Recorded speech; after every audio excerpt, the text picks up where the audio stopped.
দেখতে পাচ্ছি অলরেডি আমাদের অনেকেই জয়েন করেছে আমাদের সাথে, অলরেডি 32। সবাইকে ধন্যবাদ টাইমলি জয়েন করার জন্য। আমরা প্রত্যেকটা ক্লাসে চাই যে সবাই একদম এক্সাক্ট টাইমে জয়েন করুক এবং আমরা এক্সাক্ট টাইমে শুরু করতে পারি যাতে। তো আমরা প্রথমে আমাদের স্ক্রিনটা শেয়ার দিচ্ছি। স্ক্রিন কি দেখা যাচ্ছে?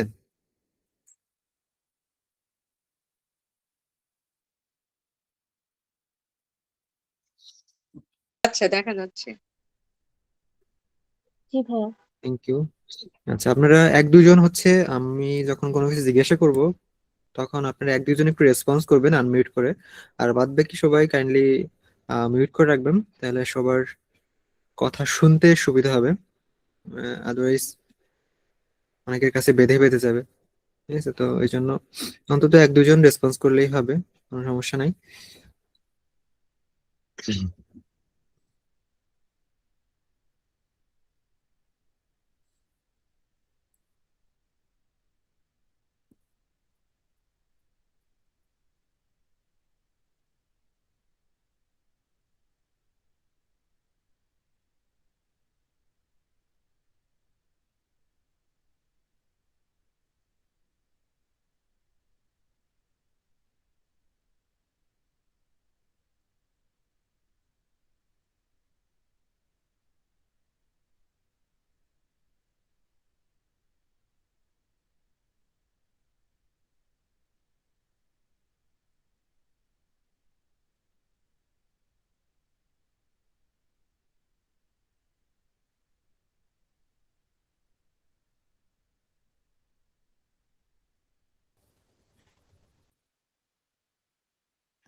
সরি, নেটওয়ার্ক কানেকশনটা ছেড়ে দিচ্ছিল, হ্যাঁ এই জন্য আসলে আমি আবার জি স্যার, মানে কোথাও কোথাও স্যার স্পষ্ট শোনা যাচ্ছে না স্যার। আচ্ছা, এখন শোনা যায় ক্লিয়ার?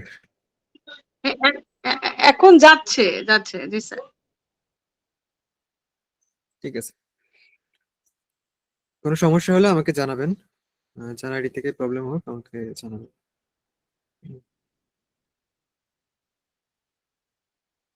আচ্ছা, স্ক্রিন দেখা যায় এখন? জি স্যার, যাচ্ছে স্যার।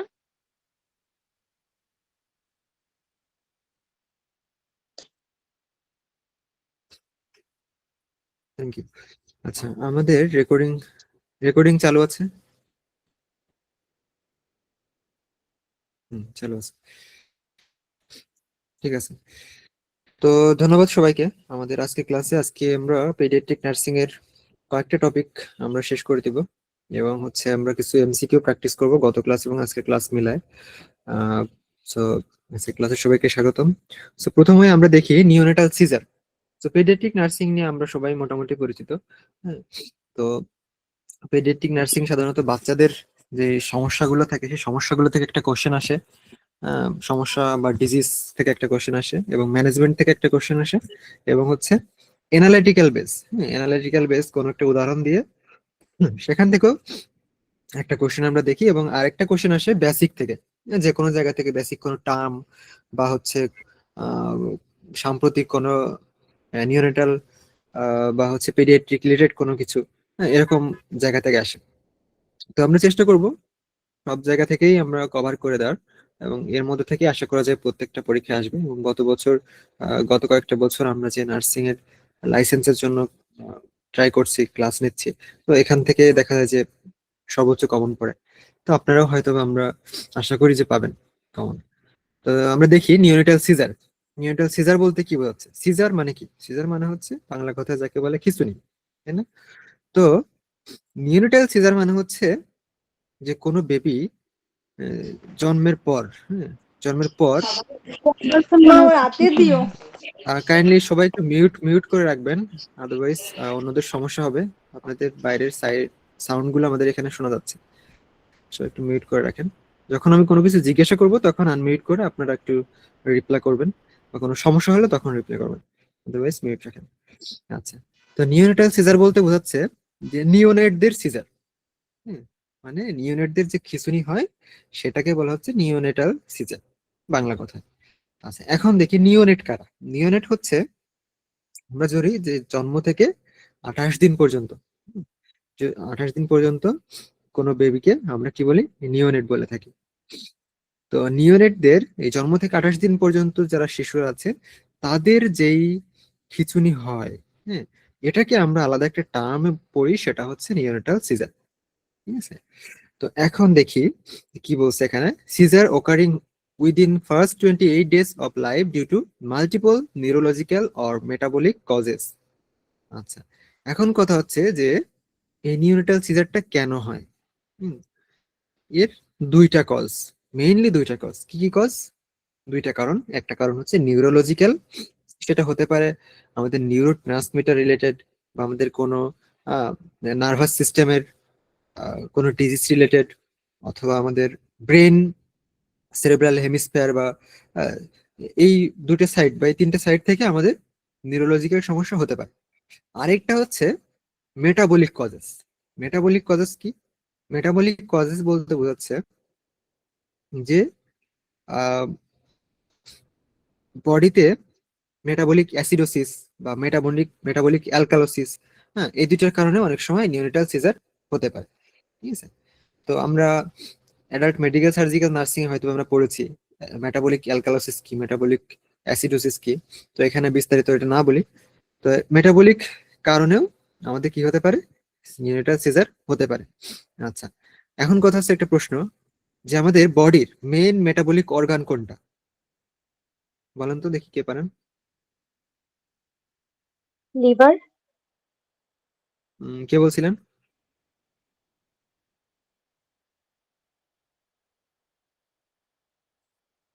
কে বলছিলেন? আচ্ছা, একজন বলছে লিভার। সো ধন্যবাদ। আমাদের বডির তাহলে মেইন মেটাবলিক অর্গানটা হচ্ছে কি, লিভার। এটা একটা এমসিকিউ কোশ্চেন।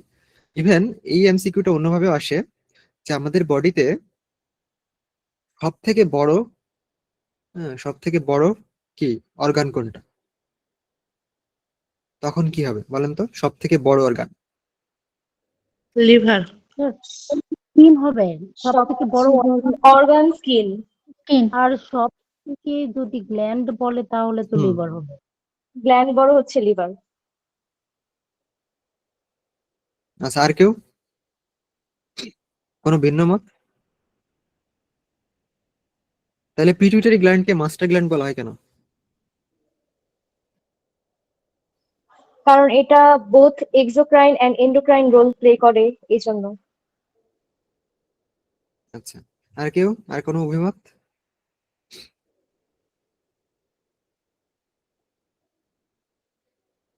আর কোনো অভিমত নাই, তাই তো? আচ্ছা, ধন্যবাদ। স্যার, পিটুইটারি গ্ল্যান্ড থেকে ইম্পর্টেন্ট হরমোন গুলো সিক্রেশন হয় তাই। তাই না? আচ্ছা, না, সেটা না। আমাদের গ্ল্যান্ডের মধ্যে থেকে বড় হচ্ছে পিটুইটারি গ্ল্যান্ড, হ্যাঁ। আর মেটাবলিক অর্গানগুলোর মধ্যে সব থেকে বড় হচ্ছে লিভার, এবং হচ্ছে আর আমাদের বডির সব থেকে বড় অর্গান যদি বলে, তাহলে সেই ক্ষেত্রে হচ্ছে বড় অর্গান হচ্ছে আমাদের স্কিন। তো এগুলো গুলায় ফেলা যাবে না, গুলায় ফেললে সমস্যা। ঠিক আছে, তো আমরা দেখি একটু সামনের দিকে আগাই। What are neonatal seizure. Neonatal seizure আসলে কি ধরনের হয়? তো এখানে বলছে কি, seizures are involuntary jerking movements caused by abnormal electrical pattern in the brain from brain damage or problematic neurochemistry. আচ্ছা, এর মানে হচ্ছে এর মানে হচ্ছে যে সিজার বলতে আমরা সাধারণত কি বলি, যে আমরা সাধারণত বলি যে ওর খিঁচুনি হচ্ছে। তো এই খিঁচুনি হচ্ছে বা কম্পন হচ্ছে, এই কথাটা যদি আমরা একটু মেডিকেলের ভাষায় বলি, তাহলে সেক্ষেত্রে আমরা বলি সেই জিনিসটাকে আমরা বলি জার্কিং মুভমেন্ট। কি movement? Jerking jerking movement. Movement. ঠিক আছে, থ্যাংক ইউ। তো এই যে জার্কিং মুভমেন্টটা, এই জার্কিং মুভমেন্টটা কেন হয়? এর কারণটা হচ্ছে আমরা পড়লাম কি, নিউরোলজিক্যাল আর মেটাবলিক কারণে। এবং এই মুভমেন্টটা কিরকম হয়, এটা হচ্ছে আমাদের electrical electrical pattern, abnormal electrical pattern in the brain. হ্যাঁ, তার মানে আমাদের যেই আমি একটু আগে বললাম যে সেরেব্রাল হেমিস্ফিয়ার, আমাদের কয়টা সেরেব্রাল হেমিস্ফিয়ার আছে বলেন তো? দুইটা, left cerebral hemisphere, right cerebral hemisphere. তো এই যে বোথ সেরেব্রাল হেমিস্ফিয়ার, মানে ব্রেনের যে দুইটা পার্ট, এই দুইটা পার্টের যে কোনো একটা পার্ট থেকে যদি ইলেকট্রিক্যাল যে প্যাটার্ন সিগন্যাল, সেটা যদি স্বাভাবিকভাবে না হয়, সেটা যদি অ্যাবনর্মালি হয়, তাহলে সেই ক্ষেত্রে আমরা সেটাকে বলছি abnormal electrical pattern of the brain. এবং হচ্ছে প্রবলেম্যাটিক নিউরোকেমিস্ট্রি। আচ্ছা, যখনই আমাদের নিউরোকেমিস্ট্রি আসবে তখন আমাদের বুঝতে হবে এখানে কোনো কি আমাদের সেরেব্রোস্পাইনাল ফ্লুইড যেটা সিএসএফ, এই ফ্লুইড জনিত কারণে হতে পারে, বা অ্যাবনর্মাল অ্যাকুমুলেশন অফ ফ্লুইড, বা আমাদের ব্রেইনে যদি কোনো পানি জমে, কোনো এডিমা হয়, সেই কারণে হতে পারে। ঠিক আছে, এখন কথা হচ্ছে এই বোধ কারণগুলোতে আমাদের নিউরেটাল সিজার বা জার্কিং মুভমেন্ট, ইনভলন্টারি জার্কিং মুভমেন্টটা হতে পারে। ইনভলন্টারি কেন বলছে, মানে হচ্ছে এটা আমরা সেলফ কন্ট্রোল করতে পারি না, তার কারণে এটাকে বলা হচ্ছে ইনভলন্টারি মুভমেন্ট। ঠিক আছে, তো এটা হচ্ছে আমাদের ক্লিয়ার একটা কনসেপ্ট যে নিউরেটাল সিজারটা কি বা এটা কেন হয়। স্যার ইনভলেন্টারিটা একটু আরেকবার বলবেন? ইনভলন্টারি মানে হচ্ছে ভলান্টারি বিপরীত শব্দ। ভলান্টারি মানে হচ্ছে যেটা আমরা কন্ট্রোল করতে পারি। যেমন আমরা হাত দিয়ে কোনো কিছু খাই, আমরা চাচ্ছি এজন্য হাত আমার খাবারের কাছে যাচ্ছে, আবার খাবারটা আমাদের মুখে আমরা আমাদের হাত দিয়ে নিজের ইচ্ছায় নিয়ে নিচ্ছি, তাই না? কিন্তু এটা হচ্ছে ভলান্টারি। আর ইনভলান্টারি মানে হচ্ছে যেটা আমাদের কন্ট্রোল নাই। কন্ট্রোলে নেই। হ্যাঁ, যেটা আমাদের কন্ট্রোল নেই। যেমন আপনার স্টোমাক, আমরা স্টোমাকে খাবার দিচ্ছি, স্টোমাক কিন্তু যতটুক খাবার ধরে ততটুকু কিন্তু ফুলে উঠতেছে। এখন আমরা কি ইচ্ছা করে স্টোমাক কি ফুলাইতে পারি? ফুলাইতে পারি না। কিন্তু আমাদের লাঞ্চটা দেখেন, আমি চাইলে কিন্তু কিছু সময় লাঞ্চের পাম্পিং বন্ধ রাখতে পারি, নিঃশ্বাস নিব না কিছু সময়, কয়েক সেকেন্ড, তো আমি কিন্তু পারি।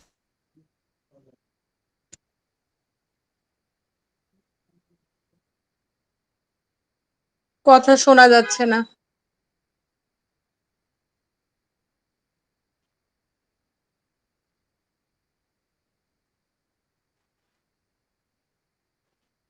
স্যার স্ক্রিনও দেখা যাচ্ছে না, কথাও শোনা যাচ্ছে না। নেটের প্রবলেম হয়তো।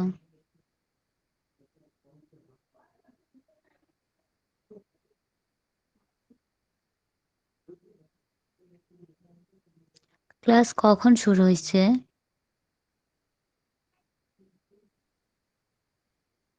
আপু 9:10 দিকে শুরু হয়েছে ক্লাস। আমি মাত্র জয়েন করলাম তো এই জন্য। হ্যাঁ, সমস্যা মানে নাই, ওই যে বেশি দূর যায় নাই, ডেফিনেশনে আছে স্যার। ও আচ্ছা। কি কারণে হয় সেটা বলতেছে। উম, আপনি কোথা থেকে বলছেন? আপু আমি মোহাম্মদপুর, ঢাকা। ও, আপনি কি লাইসেন্স? না আপু, আমি পোস্ট পাইছি।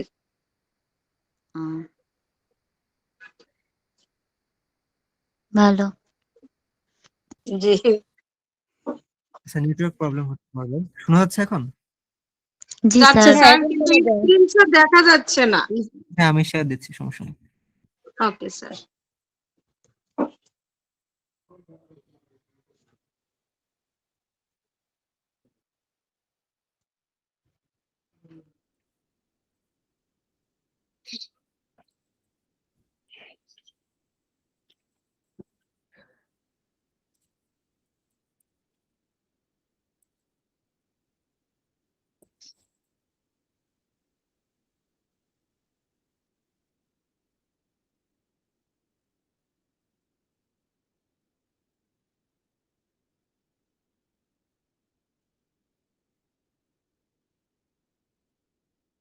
হ্যাঁ, এখন দেখা যায়, তাই না?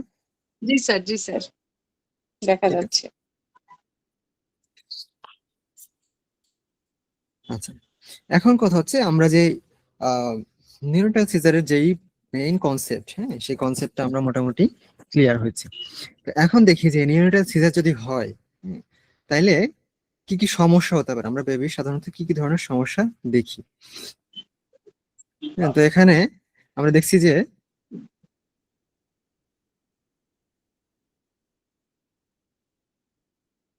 আমরা একটা চার্ট দেখতে পাচ্ছি।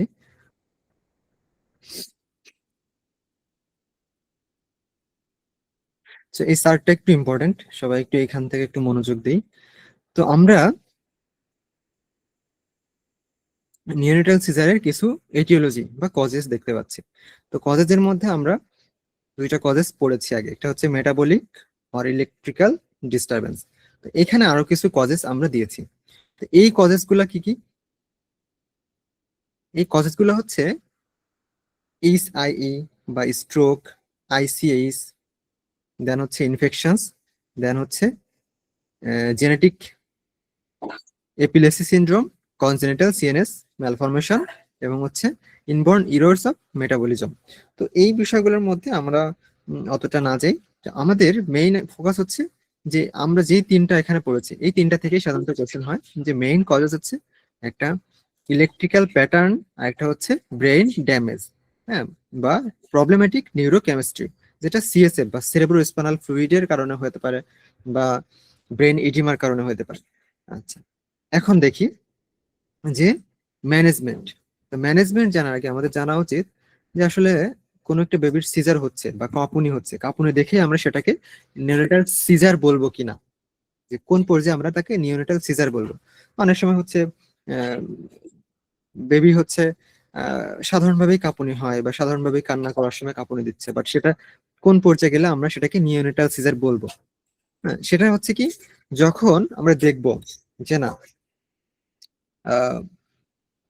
তার হচ্ছে লং টাইম ধরে কন্টিনিউয়াসলি একটা জার্কিং মুভমেন্ট বডিতে হচ্ছে, কোন একটা অর্গান যেমন হাত বা পা বা হচ্ছে বডির যে কোনো একটা পার্ট, সেটা হতে পারে হাত, পা বা মাথা বা গা, হ্যাঁ, খুব ঘন ঘন কম্পন হচ্ছে, বা সেটা 5 to 10 সেকেন্ড সেটা হচ্ছে স্টে করতেছে। হুম। তো আমরা তখনই আমরা চিন্তা করবো যে না, একটা সতর্কতার পর্যায়ে চলে যাব, যে না আসলে তার একটা সিজারের পর্যায়ে যাচ্ছে। এরপর আমরা দেখবো তারপরেও যদি সেই সিজারটা স্টে করে, তখন আমরা আমাদের ফার্দার ম্যানেজমেন্ট গুলো নিব।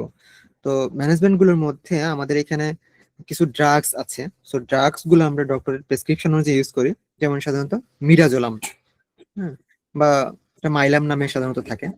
হ্যাঁ, তো মিডাজোলামটা আমরা দিয়ে থাকি। হ্যাঁ, তাহলে কি হয়, জার্কিং মুভমেন্ট অনেক সময় ঠিক হয়ে যায়। হ্যাঁ, এরপরে যদি আমরা দেখি যে না তাতেও কাজ হচ্ছে না, সেক্ষেত্রে আমরা কি করি, সেক্ষেত্রে আমরা ফেনোবারবিটল দিয়ে থাকি, ফেনোবারবিটল বা ফেনাইটোইন। ঠিক আছে, সাধারণত প্রথমেই এটা মিডা দিয়ে ইয়ে করে, রিকভার করে ট্রাই করে। বিভিন্ন হসপিটালের ট্রিটমেন্ট প্রসিডিউর বা বিভিন্ন ডক্টরদের সাজেশন বিভিন্ন রকম হয়, যদিও সবগুলো মেডিসিনে আমাদের নিউরোটাল সিজারের ম্যানেজমেন্ট হিসেবে কাজ করে। হ্যাঁ, তো এরপরে কি আছে, লেভেটিরাসিটাম। তো মেইনলি আমাদের এই চারটা, ফেনোবারবিটল, ফেনাইটোইন, লেভেটিরাসিটাম, মিডাজোলাম, আর একটা হচ্ছে লিডোকেইন। তো লিডোকেইন সাধারণত আমি ব্যক্তিগতভাবে ইউজ করা দেখি নাই, তো আমি এই চারটাই দেখেছি। তো এই চারটে আপনারা একটু পড়বেন। এই চারটা থেকে সাধারণত পরীক্ষা আসলে এই চারটার মধ্যে থেকেই আসবে বাংলাদেশের পরিপ্রেক্ষিতে। আর যদি মনে করেন যে এনক্লেক্স যারা দিচ্ছেন বা দিবেন, তাদের ক্ষেত্রে একটু ভিন্ন, কারণ ওখানে আমাদের কিছু এক্সট্রা আরো ইন্টারন্যাশনাল কিছু ড্রাগস জানা লাগে, যার কারণে এটা এখানে দেওয়া হয় না যদিও। আচ্ছা, এখন দেখি আমরা পরবর্তীতে আমরা মনে করলাম যে না তার একটা সিজার হয়ে গেছে, তো সিজারের ক্ষেত্রে আমরা ম্যানেজমেন্টও দিলাম। সাপোজ কোনো ফেনোবারবিটন বা ফেনাইটোইন বা ডিলিবেটারোসিটাম, মিডাজোলাম, যেটাই বলি, ম্যানেজমেন্ট আমরা দিয়েছি, দেওয়ার পরে সেটা রিকভার হয়েছে। এখন কথা হচ্ছে আমরা এটা কনফার্ম হব কি করে জানা আসলে এটা সিজার ছিল, বা ফার্দার এরকম কোনো সিজার হতে পারে, তার ব্রেইনে কোনো ইলেকট্রিক্যাল প্রবলেম আছে বা এই ধরনের কোনো প্রবলেম আছে, আমরা কিভাবে জানবো?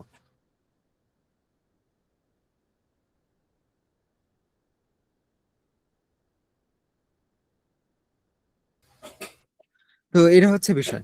তো আমরা তখন পরবর্তীতে এটা টেস্টের মাধ্যমে আমরা কি করব, যে কনফার্ম হবো যে না আসলে তার কোন সমস্যার কারণে এই সিজারটা হয়েছে এবং ফার্দার আরো সিজার হওয়ার চান্স আছে কি না। হ্যাঁ, তো আমরা এই ক্ষেত্রে ফিজিক্যাল এক্সামিনেশন দেখি, যে তার কোনো একটা সাইড, আমাদের বডির লেফট সাইড বা রাইট সাইড, আমরা জানি যে ব্রেনে কোন রকম ইলেকট্রিক্যাল ইম্পালসে যদি সমস্যা হয়, ইম্পালসগত বা কেমিস্ট্রিগত যদি সমস্যা হয়, তাহলে আমাদের বডির যে কোনো একটা পার্টে সেটার ইফেক্ট পড়ে। তো আমরা দেখবো তার ডান হাত ঠিকভাবে কাজ করছে কিনা, আমরা রেসপন্স করলে ডান হাতে সাড়া দিচ্ছে কিনা, বাম হাতে রেসপন্স করলে সাড়া দিচ্ছে কিনা, বাম পায়ে রেসপন্স করলে সাড়া দিচ্ছে কিনা, বাম হাতে ডান পায়ে রেসপন্স করলে সাড়া দিচ্ছে কিনা। এভাবে আমরা ফিজিক্যাল এক্সামিনেশনের মাধ্যমে প্রথমে আমরা টেস্ট করি। ঠিক আছে, এখন দেখা গেল না ফিজিক্যাল এক্সামিনেশন বেবি ঠিক আছে, সে আমাদের পিঞ্চ করলে সাড়া দিচ্ছে, দেন হচ্ছে হাতে পায়ে পিঞ্চ করলে সাড়া দিচ্ছে, মুখে পিঞ্চ করলে সাড়া দিচ্ছে, তাহলে আমরা ফার্দার ফাইন্ডিংস এর জন্য আমরা কিছু ল্যাবরেটরি টেস্ট করব। ঠিক আছে। তো ল্যাবরেটরি টেস্টে আমরা কিছু ব্লাড টেস্ট পাঠাই, ব্লাড টেস্ট আমরা করে দেখবো যে আসলে তার ব্লাড রিলেটেড বা কোনো ইলেকট্রিক্যাল কোনো সমস্যা আছে কিনা। আমাদের ব্লাডের মধ্যে কি থাকে, বিভিন্ন ধরনের ইলেকট্রোলাইট থাকে। সো ইলেকট্রোলাইট গুলা কিন্তু আমাদের মেটাবলিক অ্যাসিডোসিস বা মেটাবলিক অ্যালকালাইসিসের জন্য দায়ী। সো আমরা ব্লাড টেস্ট করে বা এবিজি করে, এবিজি কে সংক্ষিপ্ত ভাষায় এটা কি এবিজি বলে, এবিজি কে বলা হচ্ছে arterial blood gas. That means artery থেকে ব্লাড নিয়ে আমরা দেখি যে তার respiratory acidosis, sorry metabolic acidosis বা মেটাবলিক অ্যালকালাইসিস আছে কিনা। যদি থাকে তো সেই ক্ষেত্রে আমরা সেটা কারেকশন করার জন্য ডক্টর আমাদেরকে সাজেশন দিয়ে থাকে এবং আমরা সেটা কারেকশন করি। আচ্ছা, এরপরে যদি দেখা গেল না ঠিক আছে, তার ল্যাবরেটরি টেস্ট অনুযায়ী বা এবিজি বা আর্টেরিয়াল ব্লাড গ্যাস অনুযায়ী তার ব্লাডের যে মেটাবলিক অ্যাসিডোসিস বলি, অ্যালকালোসিস বলি, এই দুইটাই ঠিক আছে, তাহলে ফার্দার আমাদের আর কি কি কারণে এই সিজারটা হলো আমরা খোঁজ নিব। সেটা খোঁজ নেওয়ার জন্য আমরা কি করব, অনেক সময় হার্টের কারণে হয়ে থাকে। তো এরপরে স্টেজটা হচ্ছে আমরা একটা হার্ট বলতেছি ইইজি, ইইজি নিব। এটা ইসিজি না, সরি, এটা হচ্ছে ইইজি, ইইজিটা নিব। তো ইইজিটা নেওয়ার পরে আমরা দেখব যে না আসলে তার ব্রেনে কি কি ধরনের ইম্পালস গত কি কি সমস্যা আছে সেটা আমরা ইইজির মাধ্যমে আমরা দেখতে পারি। এরপরে কি আছে, এরপরে আছে হচ্ছে ক্র্যানিয়াল আল্ট্রাসাউন্ড। দ্যাট মিনস এই মেথডের মাধ্যমে ইএজিটা আমরা কি? ইইজিটা হচ্ছে আমাদের বডির যে ব্রেনের যে ইম্পালস, হ্যাঁ সেই ইম্পালস টেস্ট করার একটা পদ্ধতি। ঠিক আছে। আচ্ছা, এরপরে যদি আমরা দেখি যে না ইজিটা হচ্ছে না, আচ্ছা ইজির একটা ফুল ফর্ম আছে আমার এই মুহূর্তে মনে আসছে না, আমি জেনে তারপর জানাচ্ছি, জানাচ্ছি। আচ্ছা, এরপর আসি ক্র্যানিয়াল আল্ট্রাসাউন্ড। তখন যদি আমরা ইজিতে ফাইন্ডিংসটা না পাই তখন আমরা সেটা ক্র্যানিয়াল আল্ট্রাসাউন্ড করে দেখি। হ্যাঁ, যে আমাদের যে ক্র্যানিয়াল নার্ভ গুলো থাকে সেই নার্ভ গুলোতে আমরা একটা আল্ট্রাসাউন্ড করে দেখি যে না নার্ভ গুলো আসলে কোনো কনস্ট্রিকশন আছে কিনা, ভ্যাসো কনস্ট্রিকশন আছে কিনা। হ্যাঁ, তখন আমরা এটা ফাইন্ডিংস দেখি। এবং এখানে নর্মালি যদি ফাইন্ডিংসে আমরা আল্ট্রাসোনোগ্রামে না পাই, এরপরে আমরা কি করি, একটা এমআরআই তে যাই, MRI of brain, MRI brain and হচ্ছে ক্র্যানিয়াল নার্ভ। তো তখন আমরা এমআরআই তে, ইইজি হচ্ছে ইলেকট্রোসেফালোগ্রাম মনে হয়। আচ্ছা আমি একটু দেখি তাহলে, এক মিনিট।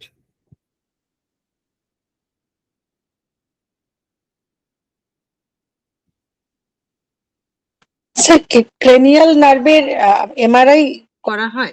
ক্রেনিয়াল নার্ভ ক্র্যানিয়াল নার্ভের এমআরআই করা হয় না, ব্রেনের এমআরআই করলে আমাদের ব্রেন রিলেটেড যে ভেসেল গুলো আছে, এমআরআই মানে কি ম্যাগনেটিক একটা রেজোনেন্স, হ্যাঁ, যেটার মাধ্যমে আমাদের একটা বডির ভিতরে যে ভেসেল গুলো আছে, যে নার্ভ গুলো আছে, সেগুলো একটা কমপ্লিট একটা ইমেজ আমরা পাই। হ্যাঁ, স্বচ্ছ একটা ইমেজ আমরা পাই। ঠিক আছে। তো সেক্ষেত্রে আমরা শুধু ক্র্যানিয়াল নার্ভ না, বাদ বাকি অন্যান্য নার্ভেরও পাই, কিন্তু আমরা বেসিক্যালি দেখি আমরা ক্র্যানিয়াল নার্ভের। ঠিক আছে। তো সিজারের ক্ষেত্রে ক্র্যানিয়াল নার্ভটা বেশি দেখা হয়। জি স্যার।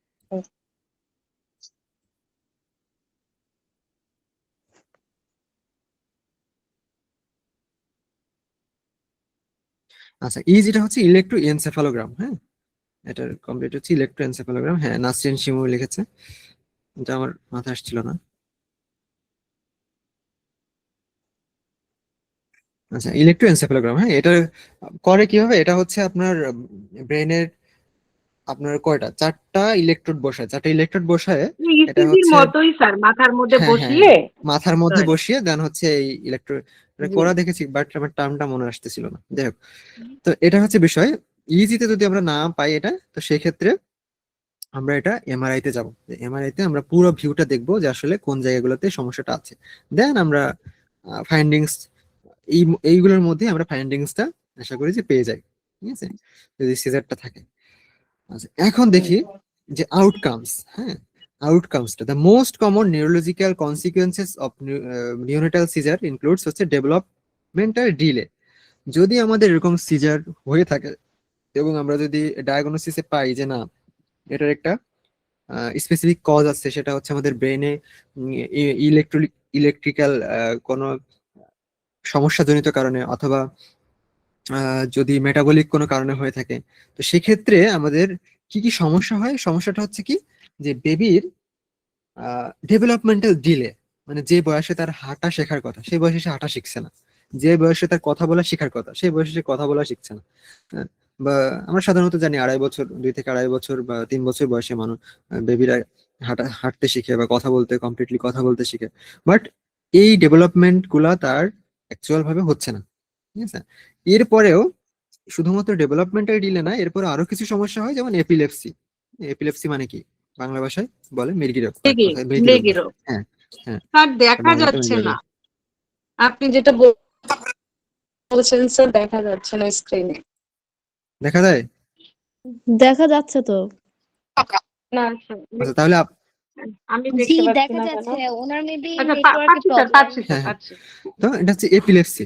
তো সাধারণত ডেভেলপমেন্টের ডিলে 30 to 50% বেবিদের ক্ষেত্রে ডেভেলপমেন্টাল ডিলেটা হয়ে থাকে। এরপরে 20 to 35% বেবিদের ক্ষেত্রে এপিলেপসি, ভারতের এপিলেপসি হওয়ার চান্স থাকে। তবে যে এপিলেপসি হবেই বা নিউনাটাল সিজার হলে যে এপিলেপসি হবে তা না, তো হওয়ার চান্স থাকে। এরপরে আছে হচ্ছে সেরেব্রাল পালসি। তো সেরেব্রাল পালসি নিয়ে আমরা ডিটেলস আবার আলোচনা করবো আমাদের ডিজিজ ফিল্ডের। তো আমাদের ডিজিজটা ছিল কি নিউনাটাল সিজার। তো সিজারের ক্ষেত্রে আমরা দেখছি বেশ কয়েকটা জিনিস। কি কি জিনিস দেখলাম আমরা একটু আবার রিক্যাপ করে আসি। সিজারটা হচ্ছে একটা জার্কিং মুভমেন্ট, এটা হচ্ছে একটা ইনভলন্টারি মুভমেন্ট, এবং এটা হচ্ছে দুইটা কারণে মেইনলি হয়ে থাকে। একটা হচ্ছে ব্রেন ড্যামেজ, আর একটা হচ্ছে নিউরোকেমিস্ট্রি জনিত সমস্যা। এবং এই সিজারের মেইন এই কজেস এর পরেও বাদেও আরো কিছু কজেস আছে, সেই কজেস গুলো হচ্ছে স্ট্রোকের কারণে হয়ে থাকে, ইনফেকশনের কারণে হয়ে থাকে, এবং হচ্ছে এই কয়েকটা জানলেই হবে, মানে জেনেটিক এপিলেপসি সিনড্রোমের কারণে হয়ে থাকে। এরপরে আমরা ম্যানেজমেন্ট কি করে থাকি? সিজার হলে আমরা ইনস্ট্যান্ট ভাবে ম্যানেজমেন্ট আমরা ডক্টরের অ্যাডভাইস অনুযায়ী ফেনোবারবিটন, ফেনাইটোইন, লেভোটিরাজিটাম, মিডাজোলাম, এই মেডিসিন গুলো দিয়ে থাকি। এবং আমরা ফার্দার আউটকামের জন্য সমস্যা হবে কিনা ফার্দার সেটা জানার জন্য আমরা কিছু টেস্ট করে থাকি। সেই টেস্ট গুলো কি কি আমরা দেখলাম, যে প্রথমে আমরা ফিজিক্যাল এক্সামিনেশন করি, এটা আমরা নার্সরাই করে থাকি বা ডক্টররা অনেক সময় করে। তো ফিজিক্যাল এক্সামিনেশনে যদি আমাদের সেরকম ফাইন্ডিংস না পাই, দেন আমরা হচ্ছে ল্যাবরেটরি টেস্ট করি। ল্যাবরেটরি টেস্টে যদি ফাইন্ডিংস না পাওয়া যায়, সেক্ষেত্রে ইজি এবং হচ্ছে এট দ্য লাস্ট স্টেজ আমরা এমআরআই করে থাকি। আচ্ছা, এখন আমরা ফার্দার কি কি কমপ্লিকেশনের জন্য আমরা ওয়েট করি? ফার্দার ডেভেলপমেন্টাল ডিলে হয়ে থাকে, এবং হচ্ছে এপিলেপসি হয়ে থাকে, এবং সেরেব্রাল পালসি হয়ে থাকে। হ্যাঁ, এটুকু আমরা এ পর্যন্ত আমরা শিখেছি। তো এরপরে আমরা দেখি যে সিজার আসলে দুই প্রকার হয়। একটা হচ্ছে ট্রু সিজার, একটা হচ্ছে ফলস সিজার।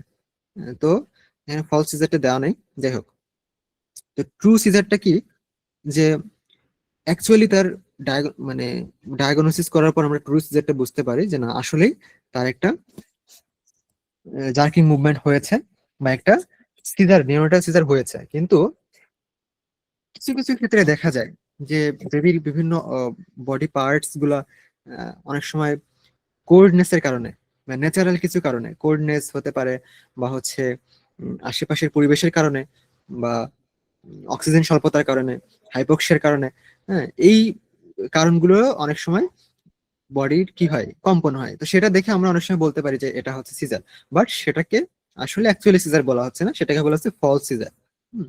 কিন্তু যদি এই সিজারটা কন্টিনিউয়াস হয়ে থাকে, আমি একটু আগে বলছি, আমরা 5 থেকে 10 সেকেন্ডেরও বেশি যদি আমরা দেখি যে না এই সিজারটা কন্টিনিউয়াস হয়ে যাচ্ছে, তখন আমরা সেটাকে বলি কি ট্রু সিজার।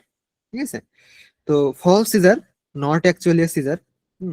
এটা হচ্ছে কি কিছুক্ষণ পরে এমনিতেই ঠিক হয়ে যায়, কিছুক্ষণ পরে এমনিতেই আর কম্পনটা হয় না। হুম, তো এটা হয় না কখন, যখন আমরা মনে করেন যে একটা হাত কাঁপতেছে, তো হাতটা যদি আমরা কিছু সময় ধরে রাখি তখন সেটা বন্ধ হয়ে যায়। কিন্তু যদি ট্রু সিজার হয়, দ্যাট মিনস যদি নিউরোলজিক্যাল কারণে হয়ে থাকে বা ইলেকট্রিক্যাল কোনো ডিসফাংশনের কারণে হয়ে থাকে, তাহলে কিন্তু সেটা আমরা হাতটা কিছুক্ষণ চেপে ধরে রাখলেও দেখা যাবে ছেড়ে দিলে আবার সেই কম্পনটা হচ্ছে, তাই না? তো এটা হচ্ছে দুই টাইপের সিজার। আচ্ছা, এখন দেখি নিওনেটাল সেপসিস। আচ্ছা, সেপসিস মানে কি? এক কথায় সেপসিস মানে কি? ইনফেকশন। ইনফেকশন। সেপসিস মানে ইনফেকশন। আর কেউ? Infection sir, bacterial infection sir, হুম, আর ব্যাকটেরিয়া কেউ দ্বারা যেটা। একটু স্পেসিফিক করে বলেন। ইনফেকশন ঠিক আছে, কিন্তু ইনফেকশন যখন ব্লাডে চলে যায় তখন সেপসিস বলে। ব্লাডে চলে যায় না। আরেকটু স্পেসিফিক করে যদি কেউ বলতে পারেন দেখি, সেপসিসটা কি আসলে? নরমালি তো স্যার আমরা জানি ব্লাডে যখন ছড়ায় যায় ইনফেকশনটা তখনই হুম। তাকে সেপসিস বলে। এটা নরমালি স্যার জানি আর কি, এর ভিতরে না, আরো কিছু আছে। না, তখন সেপসিস বলে না। আচ্ছা, যাই হোক, তো আমরা দেখি যে নিওনেটাল সেপসিস মানে হচ্ছে একটা বেবি যখন 28 দিনের মধ্যে কোনো ইনফেকশনে, তার বডিতে কোনো ইনফেকশন আমরা দেখলাম বা কোনো ইনফেকশন আমরা তার বডিতে পেলাম, তো এই 28 দিনের মধ্যে ওই ইনফেকশনের কারণে আমাদের বডিতে, বডি পার্টে কোনো জায়গাতে যদি পচন ধরে যায়, হুম, কোনো পার্টে যদি পচন ধরে যায়, সেটা হতে পারে আমাদের কোনো বডি পার্ট বা বডির কোনো অর্গান। হ্যাঁ, সেটা হতে পারে আমাদের বডি কোনো পার্ট অথবা কোনো অর্গান যদি পচন ধরে যায়, হ্যাঁ, সেই পর্যায়ে চলে যায়, তখন আমরা সেটাকে বলি সেপসিস। দ্যাট মিনস ইনফেকশন হলে যে সেটাকে আমরা সেপসিস বলবো তা না। ইনফেকশন হওয়ার পরে আমাদের এমন একটা পর্যায়ে যাবে যেই পর্যায়ে সেল ডেথ হয়ে যাবে। ঠিক আছে, ওইখানে আমাদের যেই জায়গাতে ইনফেকশনটা হচ্ছে সেটা হতে পারে ব্লাডে, বা ব্লাড সেল ডেথ হয়ে যাচ্ছে, কিছু জায়গায় ব্লাডেও হইতে পারে, কোনো সমস্যা নেই, বা বডি পার্টে বা কোনো অর্গানেও হইতে পারে। তো যখনই ওই জায়গাতে সেলগুলো ডেথ হয়ে যাবে, অর্গান ফেলেন না অ্যাকচুয়ালি, সেলগুলো ডেথ হয়ে যাবে, বা ওইখানে একটা গ্যাংগ্রিন সৃষ্টি হবে, বা বর্ড এরিয়া নিয়ে এক পচন সৃষ্টি হবে, যেখান থেকে ওই জায়গাটা রিকভার করা পসিবল না, তো সেই কন্ডিশনটাকে আমরা বলছি সেপসিস। ঠিক আছে, আচ্ছা, এখন দেখি এখানে কি বলছে, এই systemic infection in a newborn during first 28 days, আচ্ছা যেটা বলছি, can be early onset within 72 hours or late onset. আচ্ছা, নিউনাটাল সেপসিসটা সাধারণত প্রথম 72 ঘন্টার মধ্যেও হতে পারে অথবা পরেও হতে পারে, দুই ধরনের হয়ে থাকে। আচ্ছা, এখন দেখা যাক যে আর্লি অনসেটের মধ্যে কি কি আছে। স্ক্রিনে দেখা যায়? জি স্যার। যাচ্ছে স্যার, দেখা যাচ্ছে। যাচ্ছে। হ্যাঁ, আর্লি অনসেটের মধ্যে আসলে কি কি হয়? তা আর্লি অনসেট মানে হচ্ছে ইনফেকশনটা শুরু হওয়ার পরপরই আমরা কি কি সমস্যাগুলো দেখতে পাই। তো ইনফেকশন শুরু হওয়ার প্রথমেই কোন একটা বাইরের অর্গানিজম বা ব্যাকটেরিয়া হোক, বা যে কোনো ব্যাকটেরিয়া, সেটা আমাদের বডিতে প্রবেশ করতে হবে, তাই না? তো প্রথম অবস্থায় কি হবে, ব্যাকটেরিয়া আমাদের বডিতে প্রবেশ করবে, সেটা হতে পারে অ্যামনিওটিক ফ্লুইডের মধ্যে, বা হতে পারে ব্লাডের মাধ্যমে। ব্লাডের মাধ্যমে কিভাবে হবে? ব্লাডের মাধ্যমে প্লাসেন্টা দিয়ে, তাই না? হতে পারে। এরপর আছে কি, premature rupture of membrane. Secondly, early onset গুলা যখন প্রিম্যাচিউর রাপচার হয়, মেমব্রেন রাপচার হয়। প্রিম্যাচিউর মেমব্রেন রাপচার তো বুঝেনি, মিডওয়াইফারিতে আপনারা পড়েছেন হয়তো। তো প্রিম্যাচিউর রাপচার যখন হবে তখনও ইনফেকশনটা হতে পারে, অথবা কিছু মেডিকেশনের কারণে। হ্যাঁ, স্যার একটু প্রিমেচিউর রাপচারটা একটু যদি বলতেন। প্রিম্যাচিউর রাপচারটা হচ্ছে বেবি সাধারণত মেমব্রেন রাপচার হয় কত উইকসে? 37, 38 আমরা হচ্ছে নর্মালি ধরি, 37 থেকে আমরা নর্মাল ধরি, 37-এর পরে থেকে। কিন্তু 37 উইকস এর আগে যদি রাপচার মেমব্রেন হয়ে যায়, দ্যাট মিনস অ্যামনিওটিক ফ্লুইড, যে স্যাক, সেই স্যাকটা যদি, সেটাকে বলা হচ্ছে মেমব্রেন, সেই স্যাকের মেমব্রেনটা যদি রাপচার হয়ে যায়, দ্যাট মিনস বেবি যদি ডেলিভারির জন্য প্রস্তুতি নেয়, তো সেটাকে বলছি আমরা প্রিম্যাচিউর রাপচার অফ মেমব্রেন। ঠিক আছে, দ্যাট মিনস প্রিম্যাচিউর বেবির ক্ষেত্রে এগুলো হয়। ক্লিয়ার? একটা স্যার আনকমন, সেটা হচ্ছে পেরিনেটাল মেডিসিনের জন্য যে সেপসিস হয়েছে, এটা জানা ছিল না। হ্যাঁ, আচ্ছা, মেডিসিনের কারণে। মেডিসিনের কারণে হয়, কেমন কেমন হয়? যেমন আহ, মনে করেন প্যারেন্টস বা কি বলে, প্যারেন্টস বলতে মায়েরই, সাধারণত মা যদি কোনো ইনফেকশাস, তার বডিতে কোনো ইনফেকশন আছে, অন্য কোনো কোথাও ইনফেকশন আছে, সেই ইনফেকশনটা কাটানোর জন্য সে কোনো অ্যান্টিবায়োটিক খাচ্ছে। তো অ্যান্টিবায়োটিক খাওয়ার সময় আমাদের বডিতে কি হয়, অ্যান্টিবায়োটিক খেলে আমাদের বডিতে সাধারণত ওই ডিজিজের বা ওই অর্গানিজমের বিরুদ্ধে একটা অ্যান্টিডোট তৈরি হয়, মানে অ্যান্টিবডি তৈরি হয় আমাদের বডিতে। সো ওই অ্যান্টিবডিটা যদি আমাদের বডির প্রতিরক্ষা ব্যবস্থাকে আবার অ্যাটাক করে বসে, দ্যাট মিনস সেলফ অ্যাটাক করে, তখন সেটা আমাদের নিজেদের বডিতে কি হয়, সেটা শত্রু হয়ে যাচ্ছে। তো ওই অ্যান্টিবডিটা যদি আবার আমাদের ব্লাডের মাধ্যমে প্লাসেন্টা দিয়ে আমাদের হুম্বে প্রবেশ করে, মাদার হুম্বে প্রবেশ করে, তখন সেটা ইনফেকশনের কারণ হয়ে যায়, বেবির ইনফেকশনের কারণ হয়ে যায়। ঠিক আছে, এই জন্য বলছে প্রিনাটাল মেডিকেশনের কারণে হয়ে থাকে। আচ্ছা, এরপরে কি আছে এন্ডোমেট্রিয়াসিস। এন্ডোমেট্রিয়াসিস মানে তো বুঝছেন যে এন্ডোমেট্রিয়াম আমাদের ইউটেরাসের যে একটা পার্ট এন্ডোমেট্রিয়াম। ইউটেরাসের কয়টা পার্ট বলেন তো দেখি, অ্যানাটমিতে কি পড়ছেন? 3টা। 3টা পার্ট। কি কি? এন্ডোমেট্রিয়াম, মায়োমেট্রিয়াম আর পেরিমেট্রিয়াম। পেরিমেট্রিয়াম। এটা বলছেন ঠিক আছে, কিন্তু এটা আমাদের ইউটেরাসের পার্ট না, আমি জিজ্ঞেস করছি পার্ট। এটা হচ্ছে ইউটেরাসের লেয়ার, যেটা বলছেন সেটা হচ্ছে ইউটেরাসের লেয়ার। ঠিক আছে, আমি জিজ্ঞেস করছি পার্ট। 2 পার্ট বেস আর না না, টু পার্ট না। ভুলে গেছি স্যার পার্ট গুলো। 3 পার্ট মনে হয়, বডি, মাস আর index. Body mass index, body ঠিক আছে, মাস ইন্ডেক্স যাই হোক। ওটা আপনি বডি মাস ইন্ডেক্স অন্য কিছু বলতেছেন, এটা অন্য কিছু, সমস্যা নাই। বিষয়টা হচ্ছে আমরা এখানে যেটা দেখছি এন্ডোমেট্রিয়াসিস, এন্ডোমেট্রাইটিস মানে হচ্ছে এন্ডোমেট্রিয়ামে যদি আমাদের যে ইউটেরাসের যে 3টা লেয়ার, হ্যাঁ, যে 3টা লেয়ার, ওই যে কে বললো নামটা ভুলে গেলাম, তো 3টা লেয়ার, এই 3টা লেয়ারের একটা হচ্ছে এন্ডোমেট্রিয়াম। তো এই এন্ডোমেট্রিয়ামটা কোন দিকে থাকে, ভিতরের দিকে না বাইরের দিকে? স্যার ভিতরে থাকে। ভিতরের দিকে, থ্যাংক ইউ। তো ইউটেরাসের ভিতরের দিকে যদি কোনো অর্গানিজম অ্যাটাক করে, সেক্ষেত্রে আমাদের এন্ডোমেট্রাইটিসটা হয়ে থাকে। তো এন্ডোমেট্রাইটিসের কারণে আমাদের বেবিদের পরবর্তীতে কি হয়, Sepsis হতে ইনফেকশনের পারে। কারণ হয়ে থাকে, সেপসিস হয়ে যেতে হ্যাঁ। পারে, ইনফেকশনের কারণ হতে পারে। ঠিক আছে, আচ্ছা এরপরে কি আছে pathogen transmitted from mother placenta. আচ্ছা, এটা তো বললাম প্লাসেন্টার মাধ্যমে মায়ের বডিতে কিছু প্লাস প্যাথোজেন প্রবেশ করতে পারে, যেটা হচ্ছে মা অলরেডি ইনফেক্টেড, বাট মা সেটার হচ্ছে মেডিসিন নিচ্ছে, হয় এটা পরবর্তীতে প্লাসেন্টার মাধ্যমে বেবির শরীরে প্রবেশ করতে পারে। এটা হচ্ছে আর্লি অনসেট অফ সেপসিস। এখন দেখি লেট অনসেট। লেট অনসেটটা কি, মানে পরবর্তীতে আসলে কি হয় বেবির জন্মের পরে, সেটাকে বলা হচ্ছে লেট অনসেট। তো প্রিম্যাচিউর নিওনেট, আমরা সাধারণতই প্রিম্যাচিউর যে বেবিগুলো থাকে তারা বিভিন্ন ধরনের রিস্কে থাকে, তো সেপসিসের একটা রিস্ক তাদের মধ্যে থাকে। যে এখন দেখি neonates that are fully dependent mother for nutrition. So যে বেবিগুলা পুরোপুরি বডির যে নিউট্রিশন যে চাহিদা সেটা পূরণের জন্য ব্রেস্ট মিল্কের উপর যদি ডিপেন্ডেন্ট থাকে, বাইরের কোনো খাবারের প্রতি তাদের যদি ইয়ে না থাকে, সেক্ষেত্রে আমরা দেখি যে এই চান্সটা থাকে, হ্যাঁ, ইনফেকশনের চান্সটা থাকে।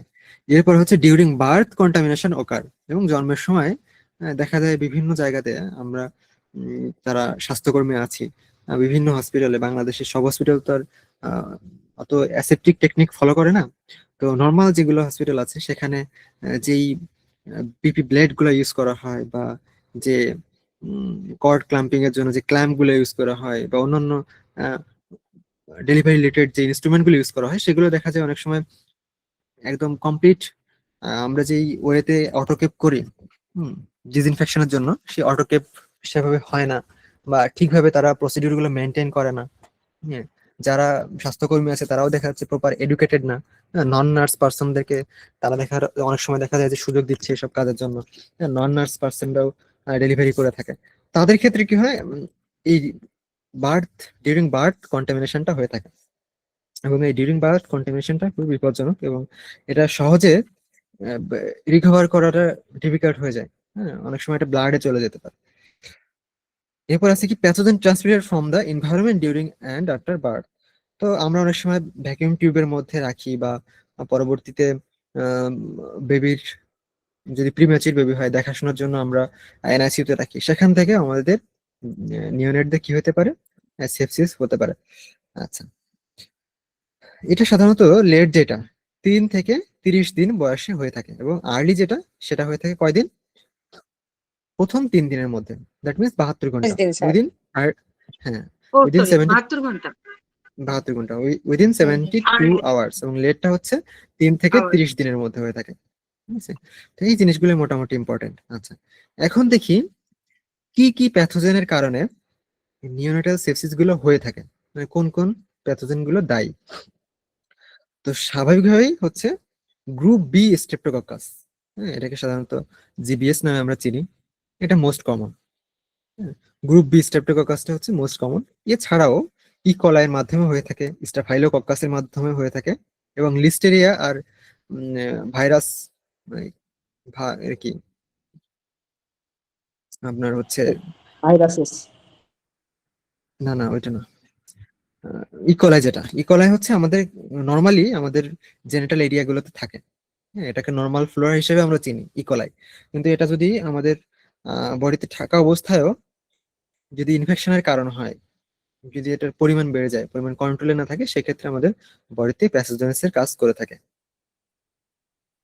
ঠিক আছে, এরপরে আসি ম্যানেজমেন্ট। যদি কোনো বেবির কিছু বলবেন তাপস চক্রবর্তী বা কেউ? স্যার লিস্টেরিয়াটা প্যাথোজেন্সি লিস্টেরিয়া যেটা স্যার দেখলাম।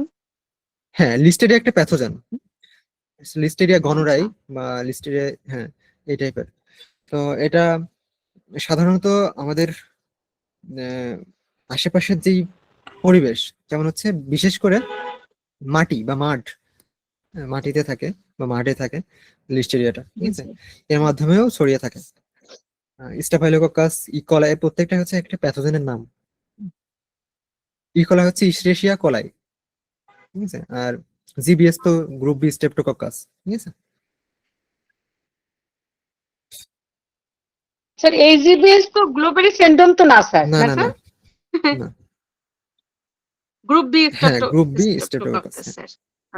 আচ্ছা, এরপর আসি ম্যানেজমেন্ট। Okay. ম্যানেজমেন্ট আমরা যদি দেখি যে না কোনো বেবির সেপসিস পর্যায়ে চলে গেছে, তাহলে সেখান থেকে ম্যানেজমেন্টে আসাটা সো ডিফিকাল্ট, মানে একদম হায়ার অ্যান্টিবায়োটিক দিয়ে ম্যানেজ করতে হয়, বা ওই গ্যাংগ্রিন পর্যায়ে যদি চলে যায় তাহলে সেক্ষেত্রে হায়ার অ্যান্টিবায়োটিক দিয়ে ম্যানেজ করতে হয়। তো আমরা সাধারণত বেবিদের ক্ষেত্রে হায়ার অ্যান্টিবায়োটিক হিসেবে অ্যাম্পিসিলিন পর্যন্ত দিয়ে থাকি, অ্যাম্পিসিলিন। এবং সাধারণত মেরোপেনাম বা আইপেনাম এগুলো দেওয়া হয় না, অ্যাম্পিসিলিনেই অনেক সময় ঠিক হয়ে যায়। কিন্তু যদি প্রাথমিক পর্যায়ে আমরা ধরতে পারি যে না ইনফেকশন হচ্ছে, সেই ক্ষেত্রে আমরা লোয়ার অ্যান্টিবায়োটিক বা অ্যাম্পিসিলিন বা এই টাইপের মেডিসিন গুলো দিয়েই সাধারণত ম্যানেজ করতে পারি। আচ্ছা, এছাড়াও শুধু অ্যান্টিবায়োটিক নেই, এছাড়াও আমাদের বেবিকে অনেক সময় রেসপিরেটরি সাপোর্ট দেওয়ার প্রয়োজন হয়ে থাকে। রেসপিরেটরি সাপোর্ট কখন দেওয়ার প্রয়োজন হয়? যখন দেখা যাচ্ছে বেবির নিউমোনিয়া বা হচ্ছে লাংসে ইনফেকশনটা ছড়িয়েছে, তখন আমাদের রেসপিরেটরি সাপোর্ট দরকার। হ্যাঁ, এরপর আছে কি থার্মোরেগুলেশন। থার্মোরেগুলেশন মানে আমাদের বডির তাপমাত্রা মেনটেন করার জন্য আমরা একটা ব্যবস্থা নিয়ে থাকি অনেক সময় বেবিদের। হ্যাঁ, সেটা হচ্ছে, সেটাকে বলা হচ্ছে থার্মোরেগুলেশন। মানে টেম্পারেচারটা আমরা আহ, আমাদের বাইরে থেকে নিয়ন্ত্রণ করার মাধ্যমে যেই পরিবেশে আমরা রাখি সেটা হচ্ছে থার্মোরেগুলেশন এক কথায়। এরপর আমরা অ্যাডিকেট ফ্লুইড দিয়ে থাকি বেবিকে, যেহেতু সে ব্রেস্ট ফিড করতে পারছে না সেপসিস অবস্থায়, তো আমরা অ্যাডিকেট ফ্লুইড দিয়ে থাকি। এরপর আমরা পরবর্তী স্টেজে, সেপসিস হয়ে গেলে পরবর্তী স্টেজে বেবির শকে যাওয়ার পসিবিলিটি থাকে। তো আমরা মনিটর করি যে বেবি আসলে শক সিনড্রোম হচ্ছে কিনা বা সিজার হচ্ছে কিনা। আমরা একটু আগে পড়লাম সিজার, সিজার থেকে অনেক সময় বেবি শকে চলে যেতে পারে। তো আমরা যখনই সিজার বা যখনই সেপসিস এরকম কোনো মানে টাফ কন্ডিশনে চলে যাব, টাফ সিচুয়েশনে চলে যাব, তখনই আমাদের মনিটর করতে হবে ফার্দার যে কমপ্লিকেশন গুলো হওয়ার চান্স থাকে, সেই কমপ্লিকেশন গুলো হচ্ছে কিনা বা হওয়ার পসিবিলিটি কতটুকু, সেটা আমরা অবশ্যই মনিটর করব। এরপর প্রিভেনশন। তো প্রিভেনশনটা আসলে আহ, আমরা দেখি যে ম্যাটারনাল জিবিএস স্ক্রিনিং যেটা বলে, মানে মায়ের হোমবে হোমবে থাকা অবস্থায় আমরা এই টেস্টটা করে থাকি, ম্যাটারনাল জিবিএস যেটাকে বলে, একটু আগে যেটা পড়লাম, গ্রুপ বি স্ট্রেপ্টোকক্কাস। এটা মায়ের বডিতে থাকলে প্লাসেন্টা বাই প্লাসেন্টা বেবি চলে আসতে পারে। সেক্ষেত্রে আমরা ম্যাটারনাল জিবিএস স্ক্রিনিং এর মাধ্যমে দেখতে পারি যে মায়ের বডিতে ইনফেকশনটা আছে কিনা। যদি থাকে তাহলে আমরা প্রাথমিকভাবে মায়ের বডি থেকেই আমরা মেডিসিনের মাধ্যমে ইনফেকশনটা থেকে আমরা রেহাই পেতে পারি। এছাড়াও আছে কি ইন্ট্রাপার্টাম প্রোফাইলাক্সিস বা পেনিসিলিন দিয়ে থাকে। যদি বেবি কনসেপ্ট করার পর আমরা দেখি হোমবে থাকার পর দৃঢ়প্রাব্বী দেখতে পাচ্ছে না, বাকি সবাই কি দেখতে পাচ্ছেন? জি ভাইয়া জি দেখতে ভাইয়া। পাচ্ছি। দৃঢ়প্রাব্বী আপনি কাইন্ডলি আপনার নেটওয়ার্ক কানেকশনটা অফ করে আবার অন করেন, তাহলে ঠিক হতে পারে। বাকি সবাই দেখতে পাচ্ছে। আচ্ছা, ইন্ট্রাপার্টাম প্রোফাইল্যাক্সিস বলতে বোঝাচ্ছে যে বেবি হোমে থাকা অবস্থায় যদি আমরা মায়ের বডিতে যদি ইনফেকশন থাকে, সেই ইনফেকশন গুলো যদি আমরা রিকভার করতে পারি পেনিসিলিন বা আদার্স কোনো অ্যান্টিবায়োটিকের মাধ্যমে, তাহলে পরবর্তীতে বেবির শরীরে ইনফেকশন গুলো হওয়ার চান্স কম থাকে। ঠিক আছে। আচ্ছা, temperature instability is often first sign of sepsis. তো এটা আমাদের সবসময় মাথায় রাখতে হবে যে এটা মানে বুঝতে পেরেছেন যে কোনো বেবি যদি প্রথম 3 দিনের মধ্যে জ্বর হয়, ইনফেকশন হলে তার টেম্পারেচার অবশ্যই বেশি দেখাবে, টেম্পারেচার অবশ্যই আসবে। তো আমরা অনেক সময় বলি যে না, শুধু নর্মাল জ্বর বা নর্মাল টেম্পারেচার বাড়লে অনেক সময় নর্মাল জ্বর হিসেবে নেই, কিন্তু আমাদের চিন্তা করতে হবে কি টেম্পারেচার বাড়ছে মানে হচ্ছে কি তার কোনো ইনফেকশন আছে বা ইনফেকশনের চান্স আছে, অথবা ইনফেকশন ইনফেকশন হতে পারে। তো তখনই আমাদের মনিটরিং এ রাখতে হবে। ঠিক আছে। আচ্ছা, তো সাধারণত কিন্তু এক্ষেত্রে তো স্যার আবার একটু হ্যাঁ, আলাদা। বেবিদের ক্ষেত্রে টেম্পারেচার যখন কম থাকে, দ্যাট মিন্স Load- হাইপোথার্মিয়া যখন হয়, তখন জি, সাধারণত আমরা এই কন্ডিশন Total. গুলো আমরা মনে করি যে না, তার ইনফেকশন গুলো হতে পারে, সেপসিস। হ্যাঁ সেপসিস হতে পারে। ঠিক আছে, আচ্ছা। হাইপোথার্মিয়া হলে। আচ্ছা, এরপর আসি ক্লিফট লেপ। আচ্ছা, ক্লিফট লেপটা কি বোঝাচ্ছে? ক্লিফট লেপটা হচ্ছে এই কনজেনিটাল অ্যানোমালিস। তো আমরা এই কনজেনিটাল অ্যানোমালিস থেকে কিন্তু একটা কোশ্চেন পাই। তো কনজেনিটাল অ্যানোমালিস কি কি আছে? আমাদের ক্লিফট লেপ আছে, ক্লিফট প্যালেট আছে, তারপরে হচ্ছে ইমপারফোরেটেড অ্যানাস আছে, ইসোফেজিয়াল অ্যাট্রেসিয়া আছে, তারপরে ট্রাকিয়া ইসোফেজিয়াল ফিস্টুলা আছে। এরপরে হচ্ছে হ্যাঁ, এই যে টার্মগুলো আছে, এই টার্মগুলো থেকে আমাদের একটা কোশ্চেন কিন্তু হয়। তো আমরা এই কনজেনিটাল অ্যানোমালিস গুলো আমরা আলাদা করে সুন্দরভাবে একটু মাথায় রাখার চেষ্টা করব, যে বেশি কিছু না, খুবই একদম ডিপ যে আসে তা না, বাট এই অ্যানোমালিস থেকে একটা কোশ্চেন আসে। আমরা দেখি ক্লিফট লিপটা কি। আমরা আজকে 2টা অ্যানোমালিস সম্পর্কে জানবো, নেক্সট ক্লাসে আমরা বাদ বাকিটা শেষ করে দিব। আমরা আশা করি যে নেক্সট ক্লাসে আমাদের পেডিয়াট্রিকটা শেষ হয়ে যাবে, এবং আমরা পরীক্ষার আগ দিয়ে পেডিয়াট্রিক নার্সিং এর উপর একটা আমরা শর্ট ক্লাস নিব। সেই শর্ট ক্লাসে আমরা স্পেসিফিক কিছু এমসিকিউ এবং হচ্ছে কিছু সাজেশন দিয়ে দিব, যাতে করে পেডিয়াট্রিক নার্সিং এর বাদ বাকি সবকিছু আমরা ওই একটা ক্লাসের মধ্যে আবার রিপিট করব কিছু কিছু। ঠিক আছে, এর পরবর্তীতে আমরা অন্যান্য ক্লাসে জয়েন করব। যাই হোক, কনজেনিটাল অ্যানোমালিস এর মধ্যে ক্লিফট লিপ এবং ক্লিফট প্যালেট থেকে আমরা মোটামুটি প্রতি বছরই পাই। ক্লিফট লিপটা কি? ক্লিফট লিপটা হচ্ছে যে congenital anomaly from incomplete fusion of upper lip during the 5th or 6th week of gestation. সাধারণত আমরা যে আলট্রাসোনোগ্রাম করি, আলট্রাসোনোগ্রামে অনেক সময় আমরা ক্লিপ লিপ বা ক্লিপ প্যালেট, এই দুইটা, ক্লিপ প্যালেট না, ক্লিপ লিপটা অনেক সময় আমরা দেখতে পাই। তো এটা হচ্ছে কত 5 থেকে 6 সপ্তাহে, 5 থেকে 6 সপ্তাহে, হ্যাঁ জেস্টেশনে 5 থেকে 6 সপ্তাহের মধ্যে আমরা দেখতে পাই যে না আসলে তার ক্লিফট লিপ হয়েছে। তো ক্লিফট লিপটা কি? আমরা অনেক সময় বলি ঠোঁট কাটা, বাংলা কথায় বলি ঠোঁট কাটা, কিন্তু অ্যাকচুয়ালি ঠোঁট কাটা না। এটা হচ্ছে আমাদের এই যে আমরা ছবিতে দেখতে পাচ্ছি 2টা লিপ, হ্যাঁ, দ্যাট মিনস লিপের 2টা সাইড যদি ঠিকভাবে সেল ডিভিশন না হয়, এটা মেইন কথা হচ্ছে যদি ঠিকভাবে সেল ডিভিশন না হয়, তখন এই জায়গাটা ভরাট হয় না, যার ফলে এই ক্লেফট লেপটা হয়ে থাকে। It is not the sir আরেকবার একটু সার্জিক্যাল বলবেন প্রসেস। কি যেন উচ্চারণটা? স্যার উচ্চারণটা আরেকবার সেডি। ক্লিপ লিপটা হচ্ছে কি যে আমাদের এটা কোনো কাটা না, কেটে যাওয়া কোনো ক্ষত না, এটা হচ্ছে কি সেল ডিভিশনের অভাবে, ল্যাক অফ সেল ডিভিশন। হ্যাঁ, ইজ সেল ডিভিশন স্যার? হ্যাঁ, সেল ডিভিশন মানে ল্যাক অফ সেল ডিভিশনের কারণে আমাদের যদি কোনো ফিউশন না হয়, আমাদের ঠোঁটের 2টা সাইড যদি ফিউশন না হয়, ফিউশন মানে হচ্ছে এক হওয়া, তো যদি ফিউশন ঠিকভাবে না হয় by the lack of cell division, সেই ক্ষেত্রে ক্লেফট লিপ হয়ে থাকে। এবং এই ক্লেফট লিপটা 3 ধরনের হয়ে থাকে। কি কি? একটা হচ্ছে ইনকমপ্লিট, মানে হচ্ছে প্রথম একদম বড় ছবিটা বাম পাশে দেখেন, ইনকমপ্লিট মানে হচ্ছে পুরোপুরি একদম সেল ডিভিশন হয় নাই তা না, ভিতরে থেকে সেল ডিভিশন হয়েছে কিন্তু বাইরের দিকে এসে সামান্য কিছু সেল ডিভিশন ওখানে হয় নাই, তো এটাকে বলা হচ্ছে ইনকমপ্লিট ক্লেফট লিপ। আরেকটা হচ্ছে কমপ্লিট মানে পুরোপুরি, যেটা একদম নাকের পর্যন্ত, মানে পুরো ঠোঁট, আমাদের ঠোঁটটা শুরু হয় নাকের নিচ থেকে, পুরো নাক থেকে যদি দুইটা ঠোঁট আলাদা হয়ে যায়, ঠোঁটের দুটা সাইড, তো সেটাকে আমরা বলছি কি কমপ্লিট ক্লেফট লিপ। এবং আরেকটা হচ্ছে কমপ্লিট অন বোথ সাইড, এবং দুইটা নাকের যে ছিদ্র, দুইটা নাকের ছিদ্রতেই যদি ফিউশনটা না হয়, সেল ডিভিশন হয়, ফিউশনটা না হয়, তো তখন আমরা বলি যে complete on both side cleft lip.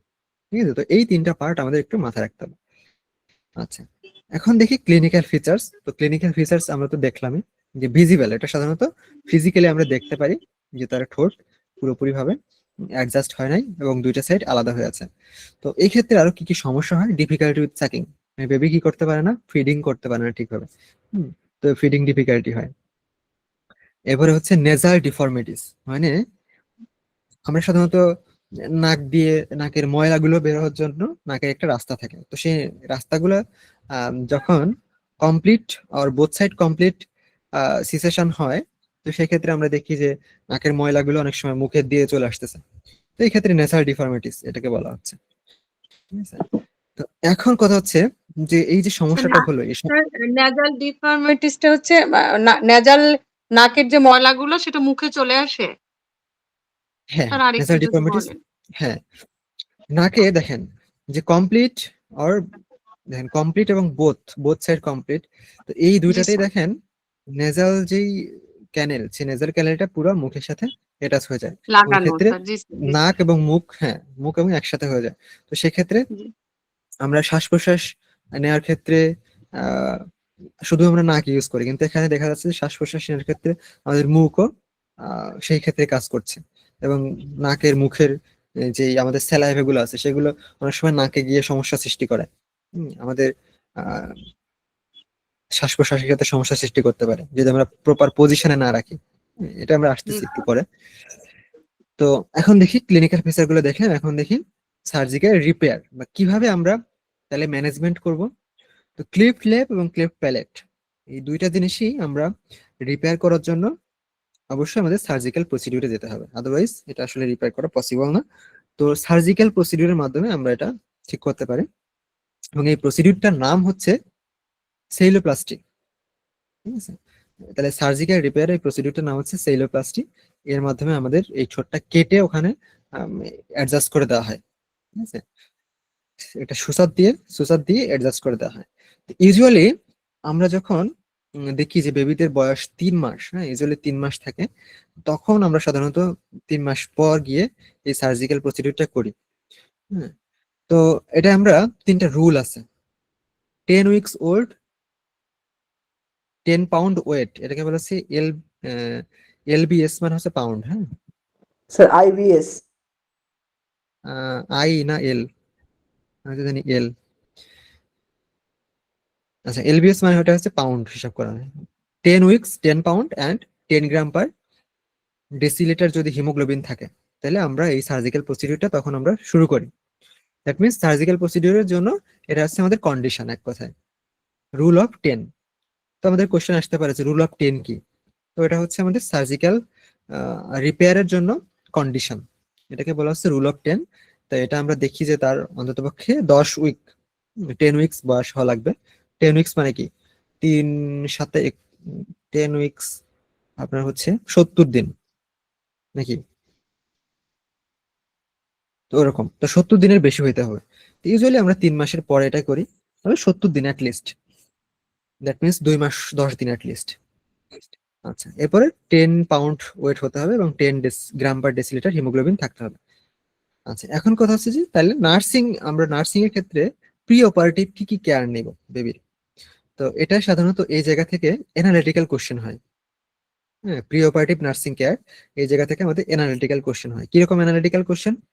যে একটা কোনো দৃশ্যপট দেয়া থাকতে পারে যে অমুক একটা বেবি, এই বেবির বয়স এত, তার হচ্ছে ক্লিপ লেপ হয়েছে, ক্লিপ প্যালেট হয়েছে, তার কি কি প্রি অপারেটিভ, তার একটা সার্জারি হবে, সে সার্জারির জন্য কি কি ধরনের ব্যবস্থা অ্যাজ এ নার্স হিসেবে তুমি নিবে, এরকম একটা দৃশ্যপট থাকে।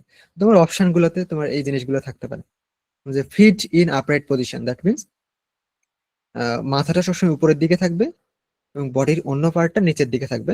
এরকম পজিশন করে আমরা এই ধরনের বেবিকে ফিডিং করিয়ে থাকি। Use specialised nipple. আমরা ক্লিপ লিপ পেশেন্টদের ক্ষেত্রে আলাদা একটা নিপেল ইউজ করি, সেটাকে বলে হেবারম্যান ফিডার। হেবারম্যান ফিডারটা হচ্ছে এমন একটা ডিজাইনে তৈরি যেটা ক্লিপ লিপ পেশেন্টদের জন্যই দেওয়া। এটা দিলে কি হয়, এটা সরাসরি আমাদের মুখের মধ্যে ফিডিংটা প্রবেশ করে, মুখগহ্বরে প্রবেশ করে, এটা ব্যাক আসার কোনো পসিবিলিটি থাকে না হেবারম্যান ফিডারের ক্ষেত্রে।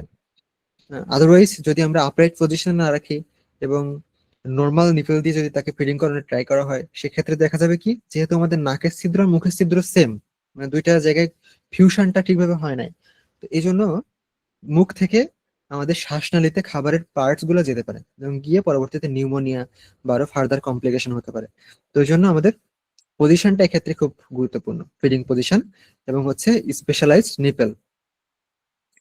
আচ্ছা, এরপর হচ্ছে বার ফ্রিকোয়েন্টলি মানে তাকে কিছুক্ষণ খাওয়ার পরে তাকে রেস্ট দেওয়া এবং হচ্ছে সে মুখের মধ্যে থেকে পুরো খাবারটা গলনালী দিয়ে স্টমাকে প্রবেশ করছে কিনা সেটা অবজার্ভ করা এবং মনিটর ওয়েট গেইন এবং বেবির ওয়েট বাড়ছে কিনা। দ্যাট মিনস ফার্দার কমপ্লিকেশন হলে আমাদের ওয়েট বাড়বে না। তো বেবির আমরা দেখবো যে আসলে তার খাবারের চাহিদাটা পূরণ হচ্ছে কিনা। যদি পূরণ হয় তাহলে অবশ্যই ওয়েট বাড়বে, যদি পূরণ না হয় তাহলে ওয়েট বাড়ার পসিবিলিটি কম থাকে। ঠিক আছে, এরপর কি আছে পোস্ট অপারেটিভ কেয়ার। তো আমরা এই কেয়ার গুলো নিব কি, যে অপারেশনের পূর্বে, অপারেশন হওয়ার আগে আমরা এই জিনিসগুলো কেয়ার নিব।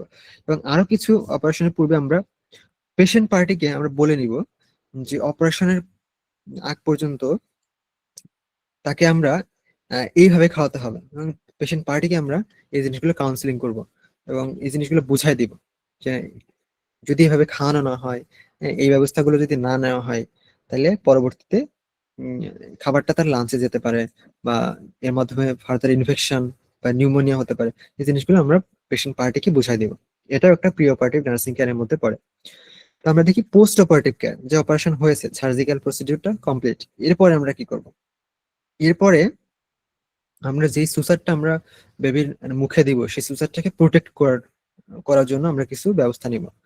তো কি কি ব্যবস্থা নেওয়া হয়, সাধারণত বেবিরা কি করে, সাধারণত বেবিরা নিজের হাত দিয়ে মুখ চোখ এগুলা এক কথায় চুলকানোর চেষ্টা করে বা খোঁচানোর চেষ্টা করে। তো আমরা যদি একটা বেবি সার্জিক্যাল প্রসিডিউর হলো ঠোঁটের সামনের দিকটাতে, তো ওইখানে যদি বেবি হাত দিয়ে নখ দিয়ে ইয়ে করে, তাহলে কি হবে, ওই জায়গাটা আরো ইনফেক্টেড বা ইনজুর্ড হয়ে যেতে পারে। তো এই ইনজুর্ড বা ইনফেকশাস যে পসিবিলিটি সেটা কমানোর জন্য আমরা অনেক সময় বক্সিং করে দিই। বক্সিং মানে হাতের মধ্যে তুলা বা গজ দিয়ে দেন হচ্ছে তার উপর দিয়ে তুলা পেঁচিয়ে তার উপর দিয়ে পাতলা কাপড় বা পাতলা এক ধরনের ইয়া পাওয়া যায়, এগুলো দিয়ে আমরা বেঁধে দিই, যাতে করে কি হয়, এটাকে বলা হয় বক্সিং করা, বক্সিং হ্যান্ড। তো যাতে করে বেবির নখ গুলো দিয়ে যাতে সার্জিক্যাল যে এরিয়া সেই এরিয়া গুলোতে পরবর্তীতে আবার ইনফেকশন না ঘটায় বা পরবর্তীতে কোনো ওন্ড না তৈরি করতে পারে। ঠিক আছে, তো এরপরে এখানে দেখা যাচ্ছে কি প্রোটেক্ট সুসার লাইন লগান বো অর স্টেরি স্ট্রিপস এলবো রেস্ট্রেন্টস, মানে হচ্ছে তার অনেক সময় দেখা যায় যে এলবো মানে কি, হাত হাত অনেক সময় বেঁধে রাখা হয়, কিন্তু সাধারণত বেবিদের হাত বেঁধে রাখাটা পসিবল হয় না, তো সেক্ষেত্রে আমরা বক্সিং করে দিতে পারি। এরপর কি আছে no bottle nipple pacifiers or spools touching incisions. আচ্ছা, তো সার্জিক্যাল ইনসিশনের পরে ওই জায়গাগুলোতে আমরা কি কি দিব না, কোনো নিপেল বা হচ্ছে কোনো চামচ বা এই ধরনের কিছু আমরা ওই জায়গাতে লাগাবো না। তো সেক্ষেত্রে খাবার খাওয়ানোর ক্ষেত্রে আমাদের বিশেষ কিছু নির্দেশনা থাকে, সেই নির্দেশনাগুলো ফলো করে আমরা খাবার খাওয়াবো, অথবা আমাদের অপারেশনের পরবর্তী কিছুদিন শুধুমাত্র আমরা আইভি ইনফিউশনের মাধ্যমে বেবি নিউট্রিশনাল যেই চাহিদা সেটা আমরা পূরণ করব। আচ্ছা, কিছু বলবেন, কি আনমিউট করেছেন? না আচ্ছা, স্যার। এরপর হচ্ছে use syringe feeding or cup feeding. তো সিরিঞ্জ ফিডিং এবং কাপ ফিডিংটা এখানে অ্যালাউ করবে, কারণ হচ্ছে সিরিঞ্জ ফিডিং বলতে সিরিঞ্জে আমরা খাবার নিয়ে, সাধারণত 50 ml সিরিঞ্জের মধ্যে আমরা খাবার নিয়ে দেন বেবির মুখে আমরা সেটা সরাসরি আমরা সেটা দিয়ে থাকি। তবে সেক্ষেত্রে আমাদের কিছু অ্যাসেপটিক টেকনিক ফলো করে নিতে হয়, সেটা ভালোভাবে অ্যান্টিসেপটিক যে সলিউশন গুলো আছে সেটা দিয়ে ভালোভাবে মুছে নিতে হয় এবং ইনটেক জিনিসগুলো ইউজ করলে সব থেকে বেটার। অথবা এক ধরনের কাপ পাওয়া যায়, সেই কাপগুলো দিয়েও, সেই কাপের একটা নল থাকে, সেই নলটা বেবির একদম পুরো গলার নালী পর্যন্ত একদম পৌঁছায়, সেটার মাধ্যমে আমরা খাবার দিতে পারি। যদি পসিবল না হয় তাহলে সেক্ষেত্রে আমরা আইভি এনজি ইনফিউশনের ফিড মাধ্যমে, দেওয়া যায় না? এনজি ফিড এক্ষেত্রে করা হয় না। হ্যাঁ, কারণ এনজি আপনি করবেন কিভাবে? ন্যাসোগ্যাস্ট্রিক টিউবটা যে দিবেন, ন্যাসোগ্যাস্ট্রিক টিউবটা আপনার নাকে ছিদ্র দিতে দিতে হবে, কিন্তু আপনার সার্জিক্যাল ইনসিশনটা নাকে ছিদ্রই থাকে। তো সাধারণত আপনার ক্লিপ লেপ বা ক্লিপ প্যালেটের ক্ষেত্রে দেওয়া হয় না, এনজি টিউবটা দেওয়া হয় না, বুঝতে পেরেছেন? তো সেক্ষেত্রে ফিডিংটা আমরা ম্যানুয়ালি দিয়ে থাকি, সিরিঞ্জ ফিডিং এর মাধ্যমে বা কাপ ফিডিং এর মাধ্যমে। আচ্ছা, এরপর হচ্ছে clean incision carefully with sterile water. তো আমরা প্রতিনিয়ত যেহেতু আমরা খাবার খাওয়াবো বা বেবির নাক দিয়ে মুখ দিয়ে অনেক সময় ময়লাগুলো আসে, এখন সাধারণ মানুষের মতো তারা তো এটা ক্লিয়ার করতে পারে না। তো আমরা কি করব, অ্যাজ এ নার্স আমরা হচ্ছে সার্জিক্যাল যে সাইট সেটা সুন্দরভাবে জেন্টলি আমরা স্টেরাইল ওয়াটার, যদি থাকে স্টেরাইল ওয়াটার দিয়ে অথবা নর্মাল স্যালাইন দিয়ে ক্লিন করে রাখবো, যাতে করে সেই জায়গাটাতে ইনফেকশন না ছড়ায়। ঠিক আছে? এগুলো মূলত post operative care. Sir, sir জি এক্ষেত্রে ইনসিশনের যে জায়গা সেখানে কিন্তু স্টাইল ওয়াটারের কথা বলছে, কিন্তু প্রভিসেপ্টপ এগুলো দিয়ে দেওয়া যাবে না, না স্যার? ক্লিন না, incision carefully with style water, কিন্তু প্রভিসেপের কথা বলা হয়নি। না, প্রবিসেপ আপনি কখন দিবেন? প্রবিসেপ হচ্ছে আমরা যদি কোনো সার্জিক্যাল প্রসিডিউরে যাই, সার্জিক্যাল ইনসিশন করি, তখন আমরা একটা জি, ডোজে রাখি। প্রবিসেপও একটা কি, ড্রেসিং পভিডন এর জন্য স্যার। প্রবিসেপ জি স্যার। হচ্ছে পভিডন আয়োডিন, হ্যাঁ, একটা অ্যান্টিসেপটিক সলিউশন। তো এই পভিডন আয়োডিন বা প্রবিসেপটা যদি আমি কন্টিনিউয়াসলি ওই জায়গাতে লাগাই রাখি, ওই জায়গাটা ভিজে থাকবে, হ্যাঁ, জি স্যার। এবং হচ্ছে ওই জায়গাটা কিন্তু রিকভার করবে না। সাধারণ ওন্ড গুলোতে আমরা দেখি কি, প্রবিসেপ দিয়ে আমরা সেটা টিডিএস রাখি অথবা বিডি রাখি, যে সকাল বিকাল বা সকাল রাত বা সকাল দুপুর বিকাল, সেটা আমাদের সার্জিক্যাল যে ওন্ড, সে ওন্ডের আকৃতি অনুযায়ী। কিন্তু এখানে বেবিদের মুখটা তো ছোট, ওটা তো বড় না। তো এই জন্য আমরা নর্মালি ওডি করে বা এক বেলা করে সাধারণত এখানে ড্রেসিং করা হয়। তো ড্রেসিং এর সময় আমরা শুধু প্রবিসেপ দিই, আদারওয়াইজ অন্য সময়টাতে আমরা যদি ওইখানে সাপোজ তোমার কোনো স্যালাইভা আসছে বা কোনো জি নাক স্যার। দিয়ে কোনো ময়লা আসছে, তো ওইটা তো তোমার ওইখানে ভিজে থাকবে, তাই না? তো ওইটা জি আমরা স্যার। ক্লিন করব স্টেরাইল ওয়াটার দিয়ে, বা যদি ওয়াটার স্টেরাইল দিয়ে। ওয়াটার না থাকে নর্মাল স্যালাইন দিয়ে আমরা হচ্ছে ক্লিন রাখবো। ঠিক আছে, এটা হচ্ছে বলা হচ্ছে।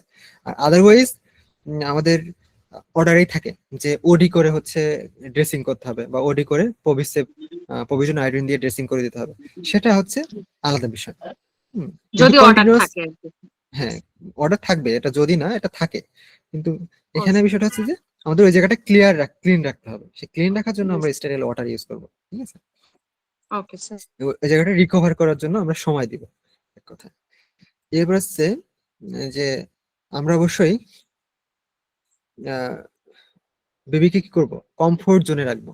তো যখনই সাধারণ মানুষের কোথাও কেটে গেলে বা সার্জিক্যাল ইনসিশন হলে আমরা কষ্ট পাই বা ব্যথা লাগে, তো বেবিদের ক্ষেত্রে আমরা বিভিন্ন মেডিসিন দিয়ে সেগুলো রিকভার করি। বাট যদি আমরা দেখি যে না, খুব বেশি পরিমাণে কান্না করছে বা বেশি পরিমাণে স্ট্রেস হচ্ছে, হ্যাঁ, এবং সুসারের মানে যেই জায়গাটাতে সেলাই জায়গাতে খুব বেশি সমস্যা করছে, তখন আমরা কি করি, তাকে ওই জায়গাটাতে কমফোর্ট দেওয়ার জন্য আমরা অনেক সময় আহ ইয়ে করি, উম, কি বলে, হট ওয়াটার, ছোট একটা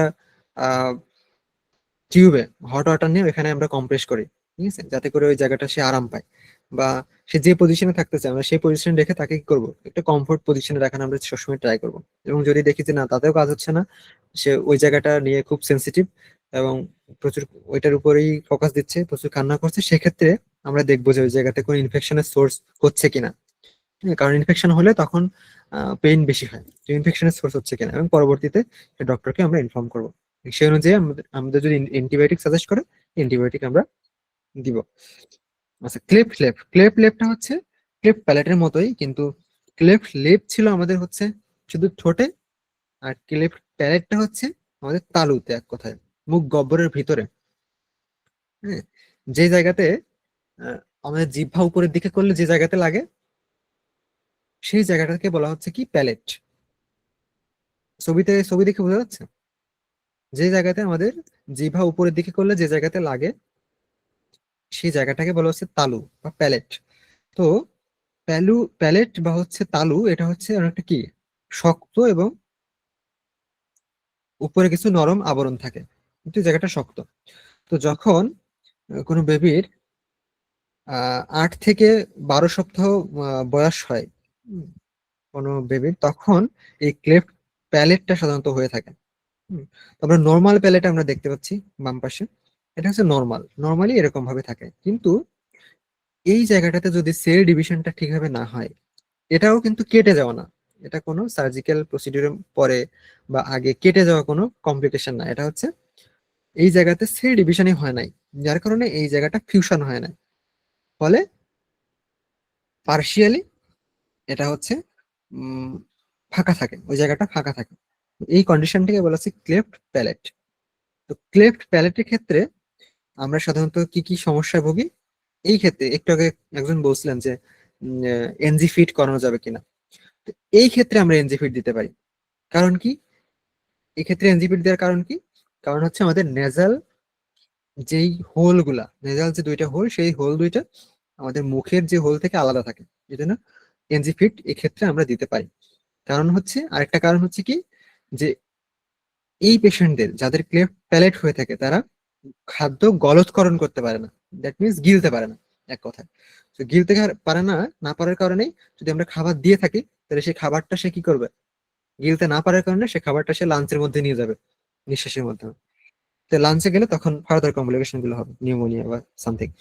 তো এই জন্য এই পেশেন্টদের ক্ষেত্রে আমরা মুখে কোনো খাবার দিই না, এনজিপিটি এর মাধ্যমে খাবার দিয়ে থাকি। আমরা পরবর্তীতে আসি। তো ক্লিনিক্যাল ফিচারের মধ্যে আমরা দেখি ফিডিং ডিফিকাল্টি, আমরা খাবার খাওয়াতে পারি না স্বাভাবিকভাবে।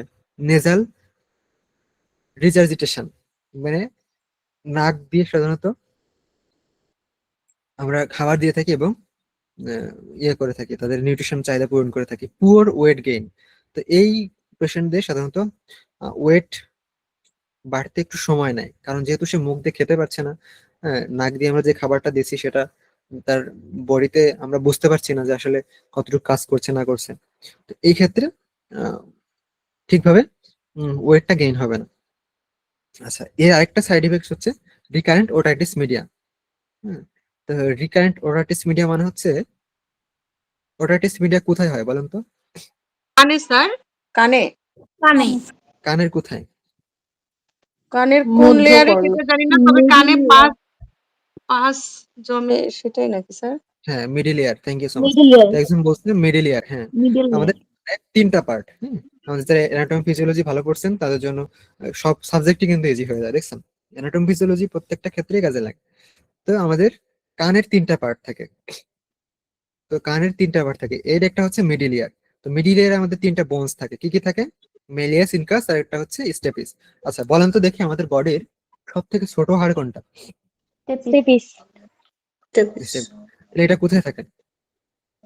কানে, মধ্য কানের কানে বলবো, কানে বলবে সাধারণ মানুষ, আপনি বলবেন মিডল ইয়ারে। মিডল আমরা যেহেতু ইয়ার, নার্সিং হ্যাঁ, মধ্য আপনি করে বলবেন সেটা মধ্য মিডল ইয়ার। করে হ্যাঁ, মিডিল মিডল ইয়ারে হচ্ছে আমাদের এই মেলিয়াস, ইনকাস, স্টেপিস থাকে। তো এই জায়গাটাতে যদি কোনো ইনফেকশন হয়, তো সেই কন্ডিশনটাকে বলা হয় ওটাইটিস মিডিয়া। তো যদি বেবির ওটাইটিস মিডিয়ার কোনো হিস্ট্রি থাকে, তো সেক্ষেত্রে দেখা যায় কি, সেক্ষেত্রে ওটাইটিস মিডিয়ার কারণে অনেক সময় এই ইনফেকশনটা কি হয়, সরি, মানে এই ক্লেপের কারণে ওটাইটিস মিডিয়া হয়ে থাকে। কারণ হচ্ছে আমাদের কানের যে গহ্বর, সে কানের গহ্বরটা আমাদের মুখের যে গহ্বর, সেই গহ্বরের সাথে একটা রিলেটেড। দেখবেন যে কানে কোনো মেডিসিন দিলে এটা আমাদের মুখে তিতে তিতে ভাব লাগে, ঠিক আছে? তো এটা আমাদের, ভাবে নাকেও স্যার। হ্যাঁ, নাকে। তো এই জন্য আমাদের যদি ক্লেফট লেপ হয়ে থাকে, সেক্ষেত্রে আমাদের কানে ইনফেকশন হওয়ার চান্স কম থাকে। বাট যদি ক্লেফট প্যালেট হয়, তো সেক্ষেত্রে আমাদের মিডিল ইয়ারে আমাদের ইনফেকশন হওয়ার চান্স থাকে। ইনফেকশনের চান্স থাকে। কারণ হচ্ছে ইউস্টেশিয়ান টিউবটা হচ্ছে আমাদের কান থেকে আমাদের মুখের সাথে একটা সংযোগ আছে, যেটাকে বলা হচ্ছে ইউস্টেশিয়ান টিউব। তো যদি ক্লিফট প্যালেট হয়, সেক্ষেত্রে ইউস্টেশিয়ান টিউবের মাধ্যমে আমাদের ইনফেকশনটা আমাদের কানেও ছড়াতে পারে। আচ্ছা, এক্ষেত্রে আমাদের রিপেয়ারটা যেটা করা হয় সেটা হচ্ছে প্যালাটোপ্লাস্টি।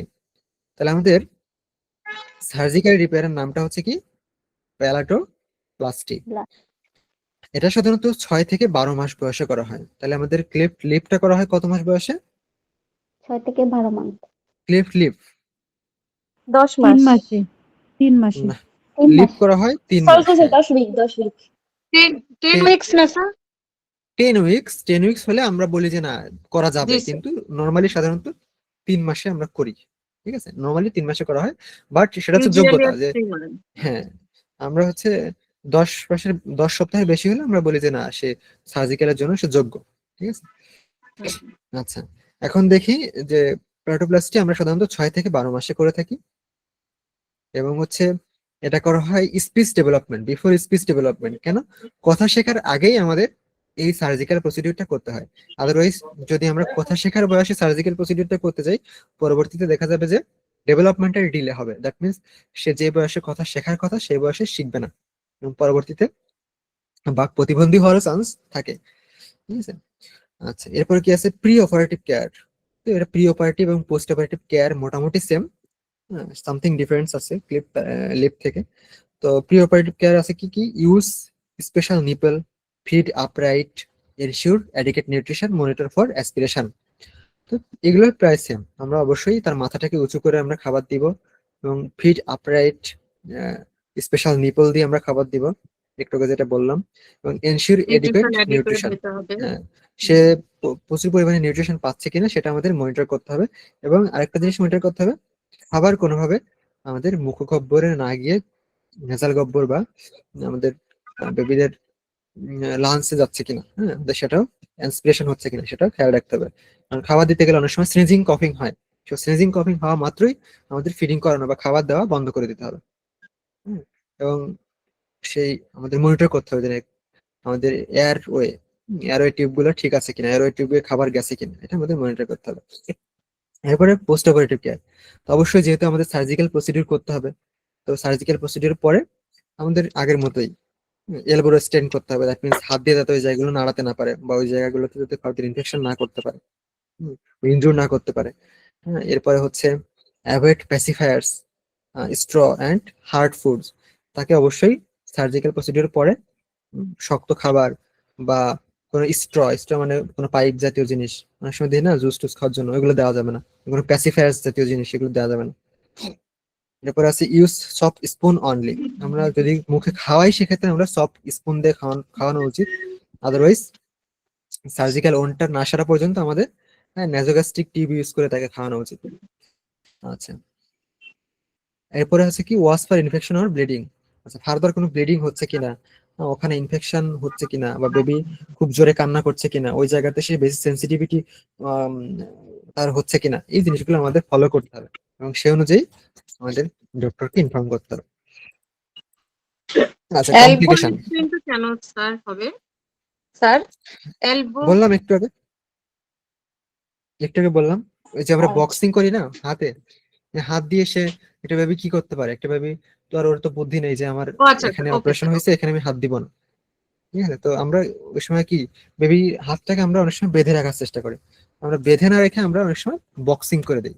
দ্যাট মিনস এখানে হাতের মুষ্টির মধ্যে বা হাত যে মুট করে ধরে না, মুটের মধ্যে আমরা কিছু কটন দেই বা কিছু গজ দিয়ে দেন গজ পেঁচিয়ে আমরা মাইক্রোফোন দিয়ে হাতটাকে মুষ্টি করে রাখি, যাতে করে সে হাত দিয়ে অন্য কোনো কিছু বা সার্জিক্যাল যে সাইড সেই সাইডটা যাতে আর ইনজুর না করে। এটাই হচ্ছে এলবো রেস্ট্রেন্ট।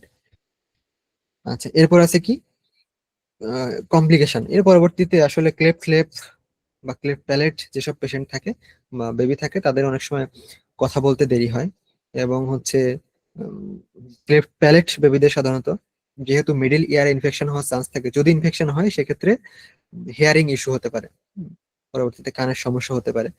এছাড়াও ডেন্টাল অ্যাবনর্মালিটিসও হতে পারে।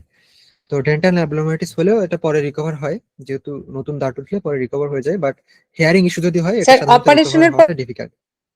এবং স্পিচ প্রবলেমটাও, হ্যাঁ এই জিনিসগুলো অপারেশনের পরেই শুধু না, ইন ফিউচার এটা অপারেশনের পরেই শুধু হবে তা না, ইন ফিউচার পরবর্তী সময়ে, হ্যাঁ, পরবর্তী সময় দেখা যাচ্ছে এই ক্লিপ পেশেন্টদের তালু ঠিক হয়ে গেছে, বাট তার কথা বলাটা সে কথা বলতে পারছে না ঠিকভাবে, এরকম ধরনের সমস্যা হয়ে থাকে। তো আজকে ক্লাস আমরা এ পর্যন্ত ছিলাম, আমরা কিছু এমসিকিউ প্র্যাকটিস করব। এতক্ষণ যে যা কিছু আমরা দেখেছি মোটামুটি এর মধ্যে থেকে আমরা কয়েকটা এমসিকিউ দেখব। সো মোটামুটি আজকের ক্লাসে বুঝতে পেরেছেন স্যার জি স্যার। যে টপিকস গুলো আমরা অল্প অল্প করে টপিকস রাখছি এবং যাতে প্রত্যেকটা টপিকস একটু স্লো আগাচ্ছি। আম, জি তারপরে স্যার, যদি মনে তাহলে হয় যে স্যার না খুব ভালো হয় স্যার। তারপরে যদি মনে হয় খুব স্যার ফাস্ট আগাচ্ছি বা খুব ফাস্ট বলা হচ্ছে আমাদেরকে জানাবেন অবশ্যই। হ্যাঁ, তাহলে না আমরা স্যার, সেই অনুযায়ী এভাবে হলে স্যার আমাদের জন্য একটু সুবিধাই হয়, মানে একটু ছোট ছোট আকারে আগানো। আপনাদের যে কোনো সমস্যা, হ্যাঁ আমাদের যে কোনো সমস্যা আমরা এভাবে আছি। হলে স্যার ঠিক আছে। জি স্যার। স্যার এই পিডিএফটা তো পেয়ে যাবো তাই না গ্রুপে? হ্যাঁ হ্যাঁ, আমরা গ্রুপে গত ক্লাসের এবং এটা আমি দিয়ে দিব। স্যার একটু স্যার রিকোয়েস্ট, সেটা হচ্ছে তামান্না ম্যাডাম হচ্ছে এপিএস এর পিডিএফটা স্যার পাইনি গ্রুপে স্যার। আচ্ছা, আমি তাহলে নাসির ভাইকে বলে দেবো আজকে। জি স্যার, একটু দেখবেন স্যার যদি সম্ভব হয়। ঠিক আছে। Okay sir.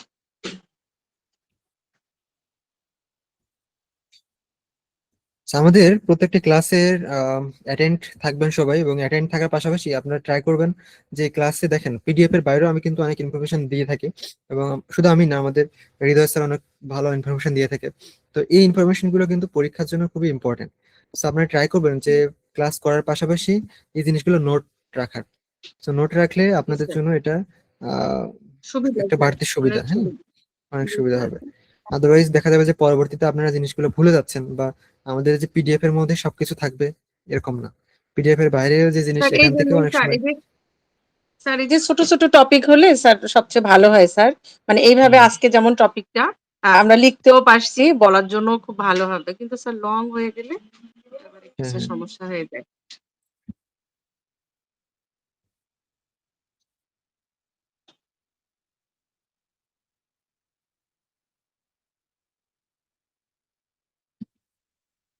যে স্ক্রিন কি দেখা যায়?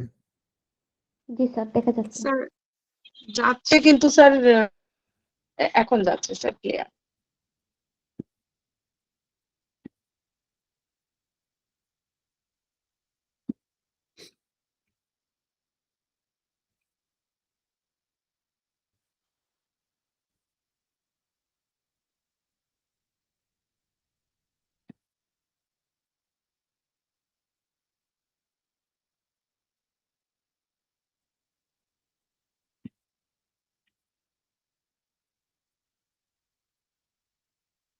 হ্যাঁ, ম্যাডামের পিডিএফ গুলো অ্যাপসে দিয়ে দিয়েছে। কে বললো? অ্যাপস থেকে যারা পিডিএফ পান নাই, অ্যাপস থেকে আপনারা দেখতে পারেন পিডিএফ গুলো। স্যার ক্লাসরুম তো স্যার আমার মানে ওইভাবে সবাই, যেমন স্যার আমার একটা ক্লাসরুম, আমার ছেলে ক্লাস করে, কিন্তু ওই ক্লাস একটা মোবাইলে তো স্যার ডাবল ক্লাসরুম ডাউনলোড করা যায় না স্যার, মানে একসেপ্ট করে না স্যার। সেক্ষেত্রে স্যার ও, একটু হোয়াটসঅ্যাপে যদি গ্রুপে স্যার ক্লাসের পরে যদি মানে যেভাবে দিচ্ছেন স্যার সেভাবে হলে হ্যাঁ কিন্তু আমি একটু তারা, ঠিক ভালো আছে আমি হয়। বলে দেবো। ঠিক আছে আমি বলে দেবো। Okay sir, thank you sir.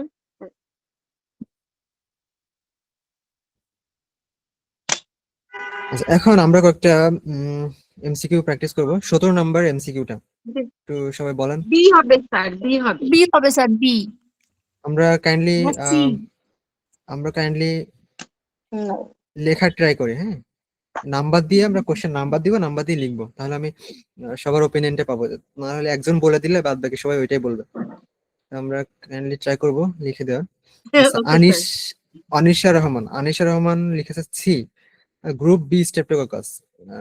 আচ্ছা, এরপরে আশামণি সি, আনিশা, আশামণি, আমি তো মারিয়া। বি দিতে চাইছিলাম। আচ্ছা, the most common organism early onset neonatal sepsis.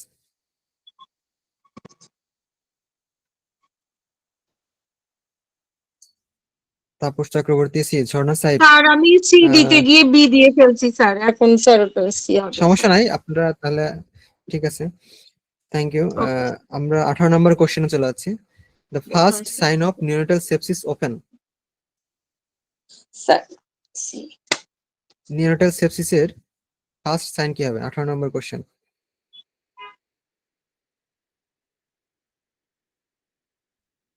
18 number question C, temperature instability usually low. Thank you so much. আচ্ছা, 19 number question, first line treatment for suspected neonatal sepsis. 19 number question answer কি হবে? 19 A ampicillin, gentamicin. Ashamoni, SD, Jui, Seema, Rimi, Maria, sir 19 নাম্বারটা বুঝিনি, যদি নাসরিন। এটা একটু বলতেন। 19 নাম্বারটা হচ্ছে first line treatment for suspected neonatal sepsis. যদি নিওনাটাল সেপসিস হয়, আমরা এটা ডায়াগনোসিস করে ফেলি যে না, তার সেপসিস পর্যায়ে চলে গেছে ইনফেকশনটা, তখন আমরা সেই ইনফেকশন কন্ট্রোল করার জন্য কি মেডিসিন ইউজ করি? তো আমরা অ্যান্টিবায়োটিক ইউজ করি।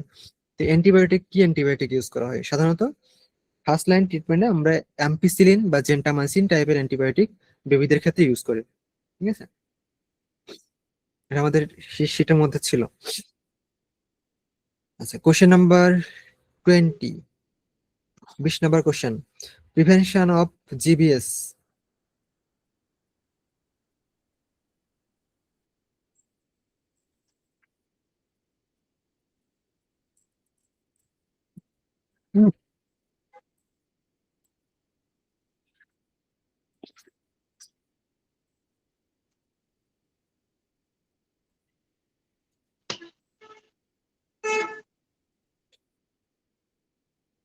বিশ নম্বর অ্যান্সার ঠিক আছে মোটামুটি।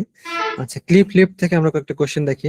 21 number question answer, cleft lip results from failure of fusion during which gestational age. 21 number question answer 20 নম্বরের আনসারটা বলে দেন না।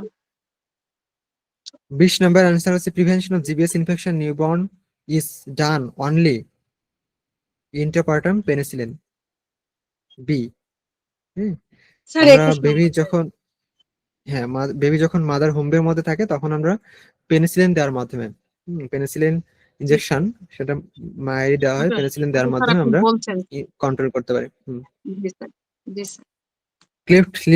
ক্লেফট লিপটা সাধারণত result from failure of fusion during which gestational age, কোনটা হবে? না, তাপস চক্রবর্তী সি লিখেছে। স্যার সবাই সি কেন? স্যার কি হবে? Result from failure. না, এটা হচ্ছে ক্লিফট প্যালেটটা হচ্ছে 10 থেকে 12 উইকস। ঠিক আছে, ক্লিফট প্যালেটটা হচ্ছে 10 থেকে 12। 21 নম্বরের অ্যান্সার হবে বি, 5 থেকে 6 উইক। স্যার বদরুন্নেসা জি বলেন। Ismat Sumona B, thank you so much. আচ্ছা, ক্লিফট প্যালেট রিপেয়ার হ্যাঁ 5 বা থেকে 6 সপ্তাহ। জি স্যার, জি sir. Cleft lip repair cheiloplasty usually done at, সাইলোপ্লাস্টিটা কত সপ্তাহে করা হয়? আরে কি দেখলাম কোশ্চেন। 22 বি। আচ্ছা, মোটামুটি সবাই রাইট অ্যান্সার দিচ্ছেন, বুঝতে পেরেছি। আমি ভুলে সি লিখছি, বি হবে। ধন্যবাদ সবাইকে। আমি এটা দিয়ে দিব, আপনাদের কোশ্চেন এটাও দিয়ে দিব এবং হচ্ছে সেটাও দিয়ে দিব, গ্রুপে পেয়ে যাবেন। তো আজকে ক্লাস আমরা এ পর্যন্ত রাখছি। ধন্যবাদ সবাইকে। আমরা পরবর্তী ক্লাসে পেডিয়াট্রিক নার্সিং এর আমরা যত আছে, আমরা কনজেনিটাল অ্যানোমালিস আছে, সেই অ্যানোমালিস গুলো আমরা সামনের ক্লাসে শেষ করব। তো আশা করি সবাই মনোযোগ সহ